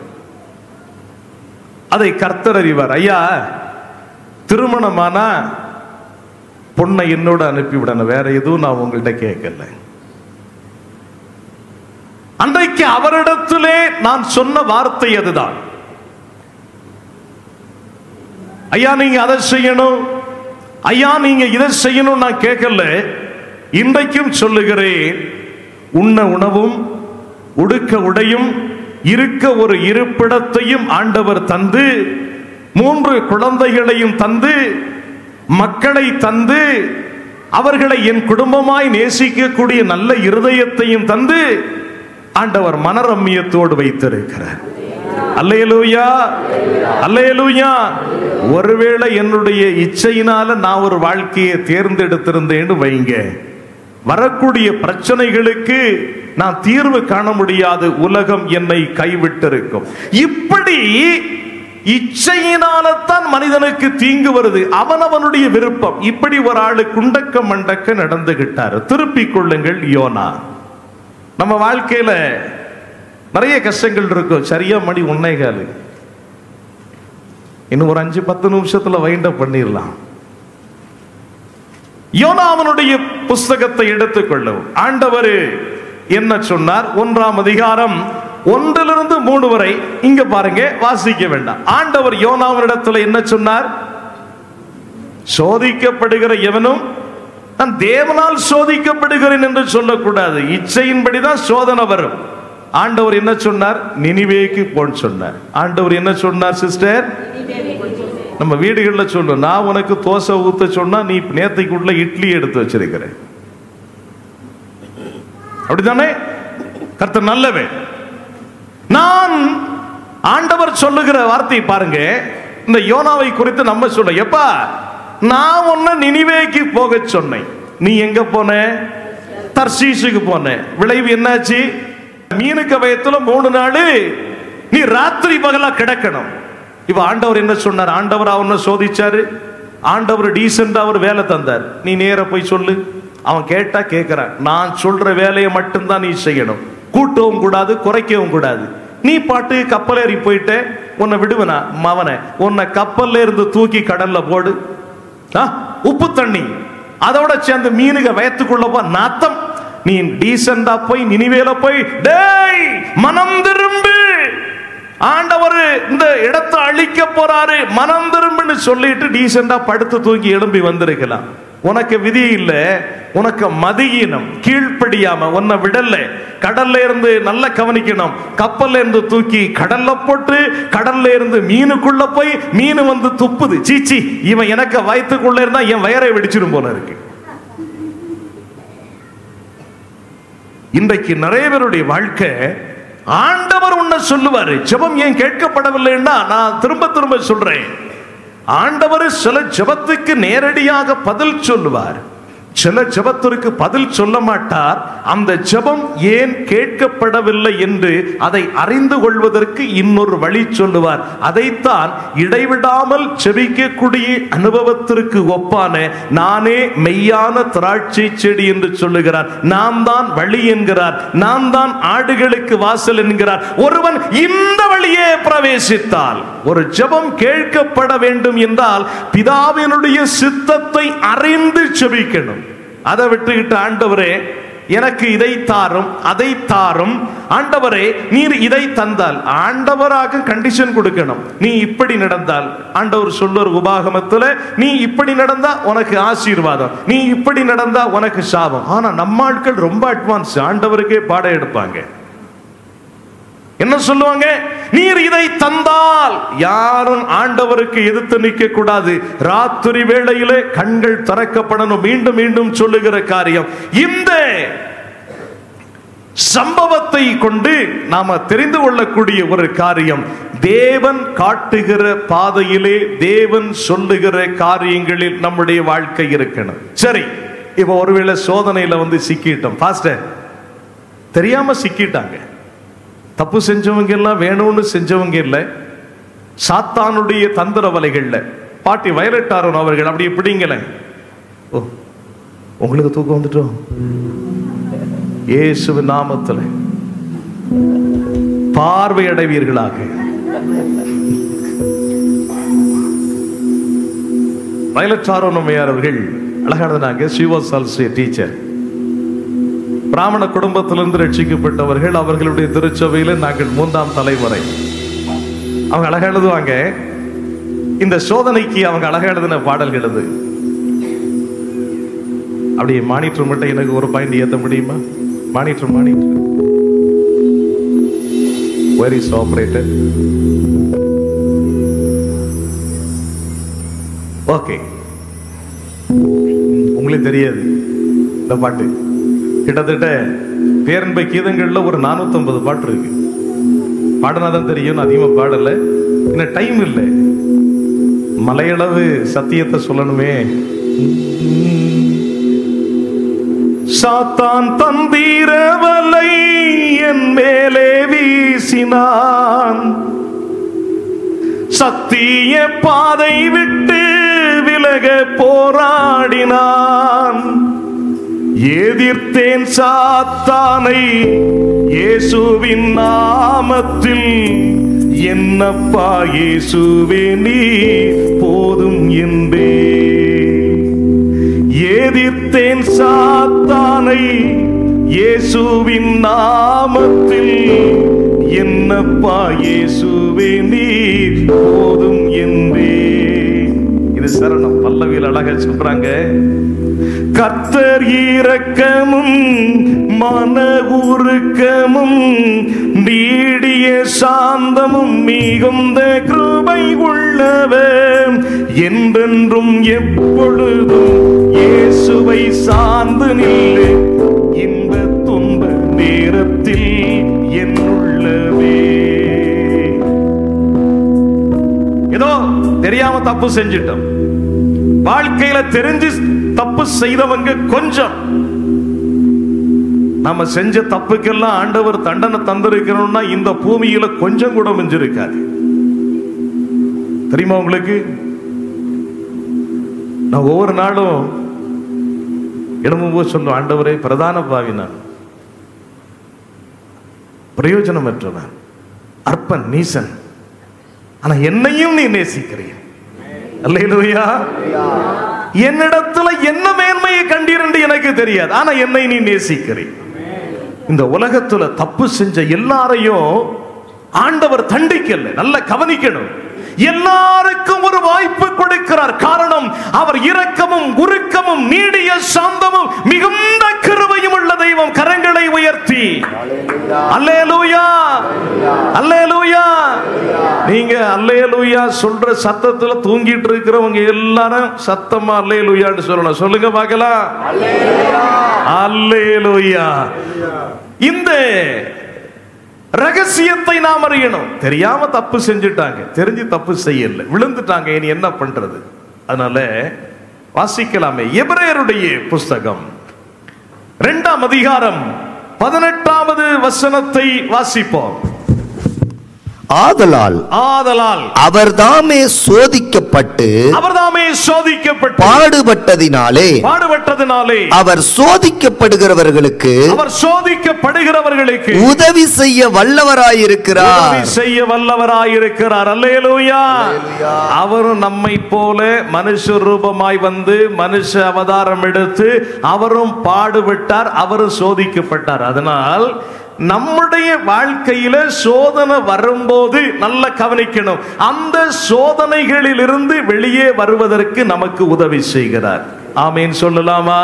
இந்த ராத்திரி வேளையில நீங்கள் தெரிந்தோ தெரியாமலோ செய்த உபத்திரவங்களினால், உங்கள் வாழ்க்கையிலே தேவன் விரும்பாத இச்சைகளினால் ஏற்பட்ட உபத்திரவங்கள் இன்றைக்கு உங்களை உடைத்து சுக்கு நூறாக்கி வைத்திருக்கிறது. நிம்மதியற்ற சமாதானமற்ற ஒரு வாழ்க்கை உங்கள் இச்சைகளினால் உண்டாகி எப்படி மீண்டு வருவது என்று தெரியாமல் நீ வாழ்ந்து கொண்டிருப்பாய் என்றால் இன்றைக்கு இந்த வார்த்தையை நினைத்துக்கொள். சோதனைகளில் உதவி செய்ய என் ஆண்டவர் இன்றும் என்றும் வல்லவராக இருக்கிறார். அல்லேலூயா. அப்போ சோதனையிலிருந்து வெளியே வரணும்னா ஆண்டவருக்கு உங்களுடைய வழிகளை ஒப்பு கொடுக்கணும், சரண்டர் ஆகணும். போலீஸ்ல வரும்போது கூட சொன்னாங்க, தப்பு பண்ணிட்டு இந்த மாவு கட்டுன்னு ஒன்று இருக்கு தெரியுமா? மாவு கட்டு எத்தனை பேர் தெரியும்? பேப்பர்ல செய்தி படிச்சிருப்பீங்க, நிறைய பேர் தெரியாது. மாவு கட்டுனா என்னன்னு தெரியுமா? கேளுங்க. எல்லாரும் நினைப்போம், எல்லாருக்கும் அந்த மாவுக்கே ரொம்ப ஃபேமஸ் மாவு கட்டு போடும்போது தான். அவர் போலீஸ் காவலிலிருந்து தப்பி செல்ல முயன்ற போது தடுக்கி விழுந்தபடியினால் அவருக்கு கால் முறிவு ஏற்பட்டு மாவு கட்டு போடப்பட்டு மருத்துவமனையிலே அனுமதிக்கப்பட்டுள்ளார். நம்ம ஆட்கள் இவன் எதுக்கு ஓடி போனான்னு சொல்லுவாங்க. ஆனா அந்த கட்டில் அவன் தப்பி ஒன்றும் போயிருக்க மாட்டான். அது வேற ரகசியம். போலீஸ்ல ஒரு காவல்துறையில இருக்கிறவங்களுக்கு தெரியும், தப்பு செஞ்சா என்ன செய்யணும்? சரண்டர் ஆயிரணும். ஐயா நான் தப்பு பண்ணிட்டேன். போலீஸ்காரங்களை ரொம்ப அலைய விடக்கூடாது. இது உண்மை. என்னுடைய கிளை திருச்சபையில நிறைய போலீஸ்கார தம்பிங்க இருக்கிறாங்க. சரண்டர் ஆகிட்டோமா, சரி அங்க போய் உட்காரடா அப்படி சொல்லி ஸ்டேட்மெண்ட் வாங்கி ரிமாண்ட் பண்ணி கோர்ட்ல கொண்டு கொடுத்துருவாங்க. ஆனா அந்த போலீஸ கண்ணுல தண்ணி காட்டுறது மாதிரி அலைய விடுவாங்க. இல்ல, போலீஸ்காரங்களுக்கு பயங்கர டென்ஷன் ஆயிரும். ஒவ்வொரு நாளுக்கும் எழுதி வச்சிருப்பாங்க, இன்னைக்கு என்ன அங்க அலைய விட்ட இன்னாங்க எல்லாம் சேர்த்து அவருக்கு மாவு கிட்டு போடும்போது பேண்டேஜ் சேர்த்து வந்துடும். ஆண்டவரை ரொம்ப அலைய விடக்கூடாது. ஆண்டவரை பார்த்து என்ன ஏன் சோதிக்கிறீரப்பா? ஆண்டவர் சோதிச்சாரா? நம்ம வாசித்தோம், நம்முடைய இச்சையின்படிதான் சோதனை. அப்ப ஆண்டவர்கிட்ட ஒரே ஒரு வார்த்தை, ஆண்டவர் வசனம் என்ன சொல்லுது? தன் பாவங்களை மறைக்கிறவன் விட்டு விடுகிறவன் எப்படி விட்டு விடணும்? அறிக்கை செய்து விட்டு விடுகிறோம். ஒரே வார்த்தை, ஆண்டவரே நான் செஞ்சது தப்பு, நான் பேசினது தப்பு, என்ன மன்னிச்சிருங்க. அவ்வளவுதான், முடிஞ்சு போச்சு. இல்ல, இந்த ஒரு ஜெபத்தை சொல்ல எவ்வளவு நேரம்? ஆண்டவரே நான் சொன்னது தப்பு, நான் பேசினது தப்பு, என்ன மன்னிச்சிருங்க ஆண்டவரே, முடிஞ்சு போச்சு. அதை விட்டு அதாவது அப்படி இந்த எக்ஸ்கியூசஸ் எல்லாம் இருக்குல்ல, unwanted explanation is always very dangerous. தேவையில்லாத விளக்கங்கள் ஆபத்தை கொண்டு வரும் என்பதை மறக்க கூடாது. நல்லா கவனிக்கணும். அப்போ ஆண்டவர் என்ன சொல்லுகிறார் என்றால், ஒருவேளை சோதனையில நீ சிக்கிட்ட என்பது உனக்கு தெரியுது, நீ அந்த சோதனையில் அமிழ்ந்து போக மாட்ட. உன் சோதனையிலிருந்து உன்னை வெளியே கொண்டு வர என் ஆண்டவர் இன்றும் வல்லமையுள்ளவர். அல்லேலூயா, அல்லேலூயா, அல்லேலூயா, அல்லேலூயா. அப்போ இந்த சோதனையிலிருந்து நம்ம வெளியே வர ஒரே ஒரு 2 காரியத்தை சொல்லி ஜெனரலாவே சொல்லி நாம செபிக்க போறோம். ரொம்ப முக்கியமானது. ஆண்டவருடைய தீர்மானத்தை மாற்றிய ஜெபங்கள் உண்டு, தெரியுமா? ஆண்டவர் போட்ட ஜட்ஜ்மெண்ட்டையே மாத்தின ஜெபங்கள் இருக்கு. ஆமா, ஆனா ஒரு ஜெபத்தை வேண்டாம் நான் சொல்லிக்கிறேன். நிறைய ஜெபங்கள் இருக்கு, அல்ல ஒரு ஜெபத்தை சொல்லிக்கிறேன். ஏன்னா என்ன 5 நிமிஷம் இருக்கு, 1:30 முடிக்கிறது கரெக்டு. நான் ஐயா சொன்னா 2 மணி வரைக்கும் போலான்னு. ஆனால் நான் உங்களுக்கு ஒரு வார்த்தை சொல்லிட்டேன் பாத்தீங்களா, திராணிக்கு மேலாக நான் உங்களை சோதிக்க மாட்டேன். நீங்களும் போகும்போது மனசார நல்லா இருப்பான் அந்த பாஸ்டர் அப்படின்னு சொல்லிட்டு போகக்கூடாது. இல்ல, சொன்னாலும் நம்ம சொல்லுவோம், எவ்வளோ இடுப்பலியிடம் வந்து உட்கார்ந்தேன், சீக்கிரம் முடிப்பாருன்னு பார்த்தா, ஆண்டவரே இந்த பாஸ்டர் திட்டுறதையும் திட்டிட்டு நான் என் பிள்ளைக்கு ஒரு 250 சவரனும் காரும் வீடும் வாங்கலாம்னு நினச்சிக்கிட்டு இருந்தேன். அதுக்கு ஒரு சாபம் போட்டுக்கிட்டு காலு உணிங்கிறான், உறங்குனா வந்து அப்படியே செத்துருவங்கிறான், இப்படியெல்லாம் சொல்லிட்டு போறானே ஆண்டவரே, நியாயமாண்டவரே, இப்படியெல்லாம் நீங்க சொல்றது புரியுது. தயவு செய்து அப்படி நினைச்சா எனக்கு ஆண்டவர் வெளிப்படுத்துவார். நான் உடனே பாஸ்டர் ஆஸ்பான்னு ஃபோன் பண்ணி சொல்லிடுவேன், இந்த பிரதர்கிட்ட கொஞ்சம் கவனமா இருக்கணும். ஏன்னா ஊழியக்காரர்களுக்கு எல்லாத்தையும் ஆண்டவர் வெளிப்படுத்திடுவார். கவனமா இருங்க. இப்போ ஆண்டவர் 2 காரியத்துல ஆச்சரியப்பட்டார். அந்த 4 நிமிஷத்துல அது அவ்வளோத்தையும் சொல்லி முடிச்சிடுறேன். நம்ம தான் சம்மரைசிங்ல கில்லடியாச்சே, 3ல் 1 பங்கா சுருக்கு. ஆண்டவர் 2 காரியத்துல ஆச்சரியப்பட்டார். 100க்கு அதிபதி இருக்காருல்ல, நீங்க எடுக்க வேண்டாம், வீட்டுல போய் வாசிக்கணும். லூக்கா 7வது சாப்டர். 100க்கு அதிபதி, அவருக்கு வேலைக்காரன் உடம்பு சரியில்லாம இருந்தான்.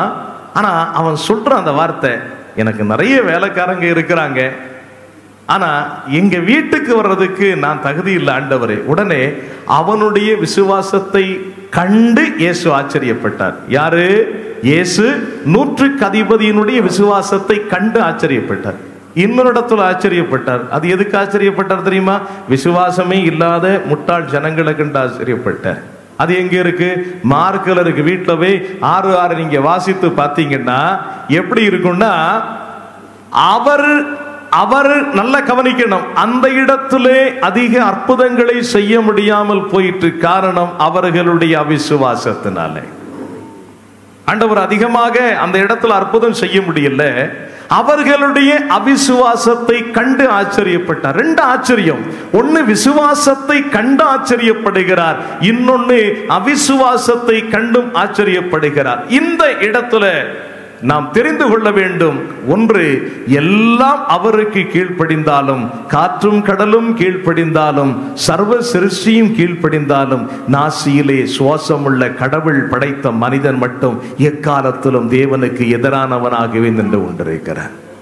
ஆண்டவர் பேதுருவை பார்த்து அப்பால போய் சாத்தானேன்னு சொன்னாரு. அது பேதுருவை பார்த்து சொன்னதில்லை, பேதுருவுக்கு உள்ள இருந்த சாத்தானை பார்த்து சொன்னார். ஆமீன் சொல்லலாமா? இயேசு பாவத்தை வெறுக்கிறார், பாவிகளை நேசிக்கிறார். எனவே இந்த கடைசி நேரத்தில் இதை மட்டும் நம்ம சொல்லி செபிக்க போறோம்.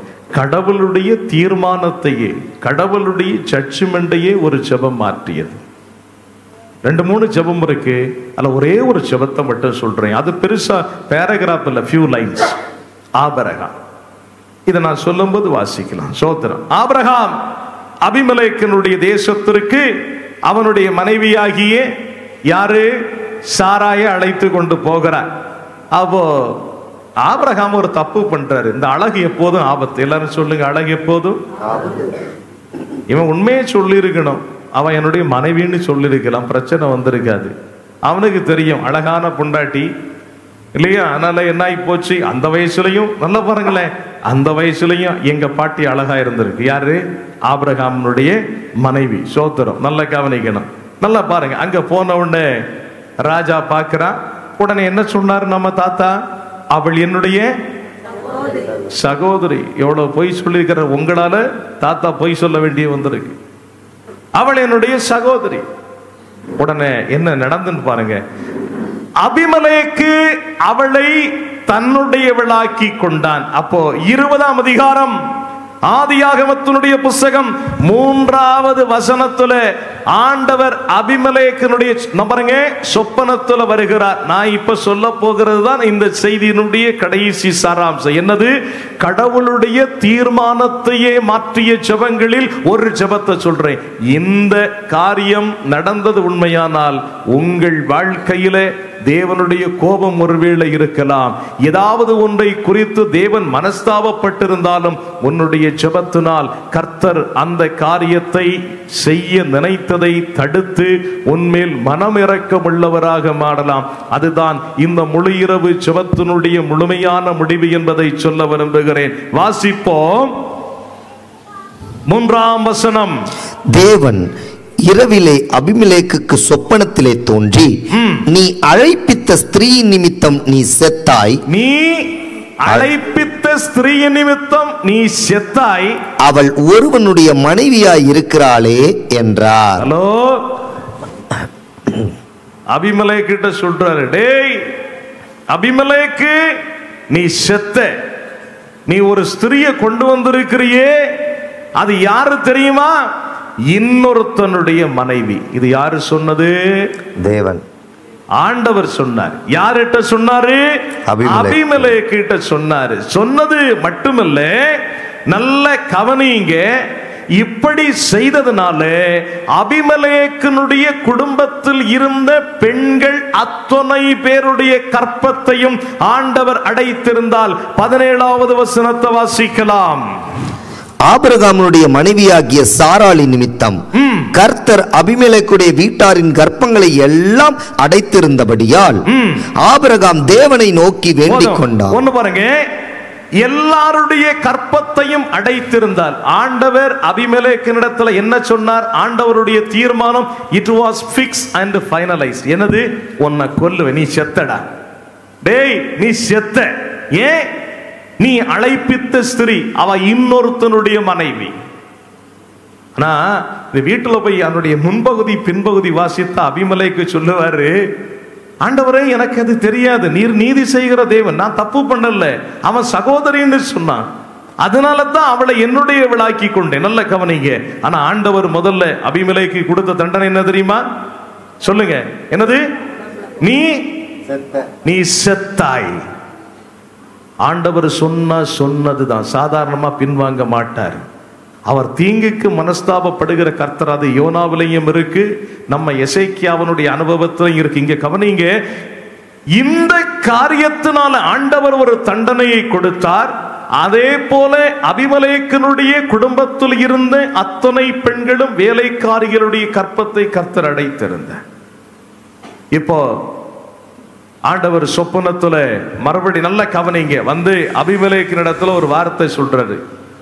அவன் உனக்கு என்ன செய்யணும்? ஆபிரகாம் உனக்கு வேண்டுதல் செய்வான். 7வது வசனம் வாசிங்களே. அந்த மனுஷனுடைய மனைவியை அவனிடத்திற்கு அனுப்பிவிடு. பாருங்க, சரண்டர், செய்த தப்ப ஒத்துக்கிட்டு ஆண்டவர் சொல்றபடி கேட்கிறது. இந்த ராத்திரி கூட்டத்தில் அதுதான் முடிவு. இச்சையினாலே, உங்க சுய விருப்பத்தினாலே, இந்த உலகத்தில் வாழ்ந்து கொண்டு உலக ஞானத்தினால செய்த காரியங்களை எல்லாம் நீங்கள் கண்களால் கண்டு அதனால் வந்த உபத்திரவங்களை எல்லாம் அனுபவித்துக் கொண்டு கர்த்தரை தூஷிக்காம நீ ஆண்டவரிடத்துல ஒப்புரவானால், அபிமெலேக்கு சொல்லுகிறான் எனக்கு தெரியாது அப்படின்னு சொல்லும் போது கவனிங்க, இங்கே சொப்பனத்தில் அபிமெலேக்கோடு பேசினார். என்ன சொன்னார்? அவன் உனக்கு, அந்த மனுஷனுடைய மனைவியை அவனிடத்திற்கு அனுப்பிவிடு, அவன் ஒரு தீர்க்கதரிசி, நீ பிழைக்கும்படிக்கு அவன் உனக்காக வேண்டுதல் செய்வான். நீ பிழைக்கும்படி அவன் உனக்கு வேண்டுதல் செய்வான். இன்றைக்கு ஒரு தீர்மானம், நம்ம குடும்பம் பிழைக்கணும்னா நம்ம என்ன செய்யணும்? செய்த தவறுகளை ஆண்டவரிடத்தில் ஒப்பு கொடுக்கணும். அவர் பிதாவினிடத்தில் நமக்காக மன்றாடணும். அல்லேலூயா. பரிசுத்த ஆவியானவர் நமக்குள்ளே வாசமாயிருக்கிறார். வாக்கு கிடங்காத பெருமூச்சுகளோடு இன்றைக்கு பிதாவினிடத்திலே பரிந்து பேசிக் கொண்டிருக்கிறார். அவரிடத்துல எந்த தூஷணமும் மன்னிக்கப்படும். பரிசுத்த ஆவியானவரை தூஷிக்கக்கூடிய தூஷணம் மன்னிக்கப்பட முடியாது. நல்ல கவனிக்கணும். ஆகவே தான் ஆண்டவர் சொன்னார், அந்த மனுஷனுடைய மனைவியை நீ அனுப்பிவிடு, அவன் உனக்கு ஜெபிப்பான். அவன் உனக்கு. இன்றைக்கு ஆண்டவர் சொன்னபடி உங்கள் வாழ்க்கையே நீங்க சரண்டர் பண்ணி பொல்லாத வழிகளை விட்டு நீங்கள் திரும்பினால் என்ன நடந்தது தெரியுமா?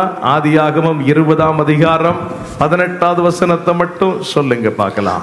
ஆபிரகாம் தேவனை நோக்கி வேண்டிக் கொண்டான். அப்பொழுது தேவன் அபிமெலேக்கையும் அவன் மனைவியையும் அவன் வேலைக்காரிகளையும் குணமாக்கி பிள்ளை பெரும்படி அனுக்கிரகம் பண்ணினார். எல்லாரும் கரங்களை உயர்த்தி அல்லேலூயா. ஆண்டவர் மரண தண்டனை கொடுத்தார் அபிமெலேக்குக்கு. ஆனால் அவன் சரண்டர் ஆன உடனே அவனை கொல்லுவேன் அப்படிங்கிற அந்த தீர்மானத்தில் இருந்து அவர் விலகி, நான் சொன்னபடி நீ செய்த அவனை ரட்சிப்பேன்னு சொல்லி அடைக்கப்பட்டிருந்த கற்பத்தை எல்லாம் திறந்து ஆண்டவர் அவன் குடும்பத்தை ஆசீர்வதித்தார். இன்னைக்கு நமக்கு ஒரே ஒரு விசுவாசம் வேணும். லூக்கா 17ஆம் அதிகாரம் 5வது வசனத்தை மட்டும் நீங்க வாசிங்க. எங்கள் விசுவாசத்தை அப்பொழுது அவர்கள் வாசிக்கலாம். அப்பொழுது அப்போஸ்தலர் கர்த்தரை நோக்கி எங்கள் விசுவாசத்தை வர்த்திக்க பண்ண வேண்டும் என்றார்கள். போதும், எங்கள் விசுவாசத்தை வர்த்திக்க பண்ணும். இன்னைக்கு ஒரு தீர்மானம். இந்த ராத்திரி கூட்டத்தில் அல்லேலூயா, அல்லேலூயா, இந்த ராத்திரி கூட்டத்திற்கு வந்த நீங்கள் பாக்கியவான்கள் என்று நான் விசுவாசிக்கிறேன். ஏனென்றால் உங்களுடைய நீண்ட நாள் கேள்விகளுக்கு கர்த்தர் பதில் சொல்லி இருக்கிறார் என்று நான் ஆவிக்குள்ளாக உணர்கிறேன். அல்லேலூயா. இன்றைக்கு இந்த கொடுகைக்கு வர முடியாமல் போனவர்களுக்கு வலைத்தளத்தில் சென்று இந்த செய்தியை நன்றாக கேட்க அவர்களுக்கு எடுத்து சொல்லுங்கள். எங்கள் விசுவாசத்தை வர்த்திக்க பண்ணும் என்று அப்போஸ்தலர்கள் கேட்டார்கள். விசுவாசி கேட்கல, அப்போஸ்தலர்கள் கேட்டார்கள். தன்னை நிற்கிறவன் என்று சொல்லிக் கொள்ளுகிற அவன் விடாமல் இருக்கணும். முற்றும் மறைந்தவன் அல்லது முற்றும் மறைந்தாயிற்று என்று சொல்லி ஓடுவதற்காக அல்ல. இன்னும் கணுக்கால் அளவு, முழுங்கால் அளவு, இடுப்பளவு, கழுத்தளவு முழுவதும் மூழ்கி நீச்சலாட பயின்று நேசுரை அன்பிலே நான் மகிழணும். அப்படி போகும்போது ஆண்டவருடைய வார்த்தை சொல்லுகிற அவருடைய சித்தத்தை அறிந்து கேட்டா கேட்கிற எவனும், தேடுகிறவன், தட்டுகிறவன் எப்படி கேட்கணும்? இயேசுவின் மூலமாக கேட்கணும். அவர் எப்படி பிதாவின் சித்தம் அறிந்து செஞ்சாரோ, பிதா அவர் கேட்டபோது பதிலளித்தார். அதே போல குமாரனாகிய கிறிஸ்துவின் விருப்பம் அறிந்து செயல்படும் போது நமக்கும் அப்படிப்பட்ட நன்மைகள் உண்டாகும். அதைத்தான் அப்போஸ்தலர்கள் சொன்னார்கள், எங்கள் விசுவாசங்களை வர்த்திக்க பண்ணும். இன்றைக்கு நமக்கு ஒரு விசுவாசம் வேணும். எனக்கு ஆண்டவர் தருவார், எனக்குரியது ஆண்டவர் பார்த்து கொள்வார், என் வாழ்வை ஆண்டவர் பார்த்து கொள்வார், என் தலைமுறைகளை ஆண்டவர் பார்த்து கொள்வார். அந்த விசுவாசத்தோடு கர்த்தருக்கு உங்களை ஒப்புக் கொடுங்கள். உங்கள் வாழ்க்கையை ஒப்புக் கொடுங்கள். உங்கள் சந்ததிகளை ஒப்புக் கொடுங்கள். உங்களுக்குரிய எல்லாவற்றையும் ஒப்புக் கொடுங்கள். இருக்கிறதை கொண்டு கர்த்தரை மேன்மைப்படுத்துங்கள். அவர் உங்களை மேன்மையாக வைப்பார்.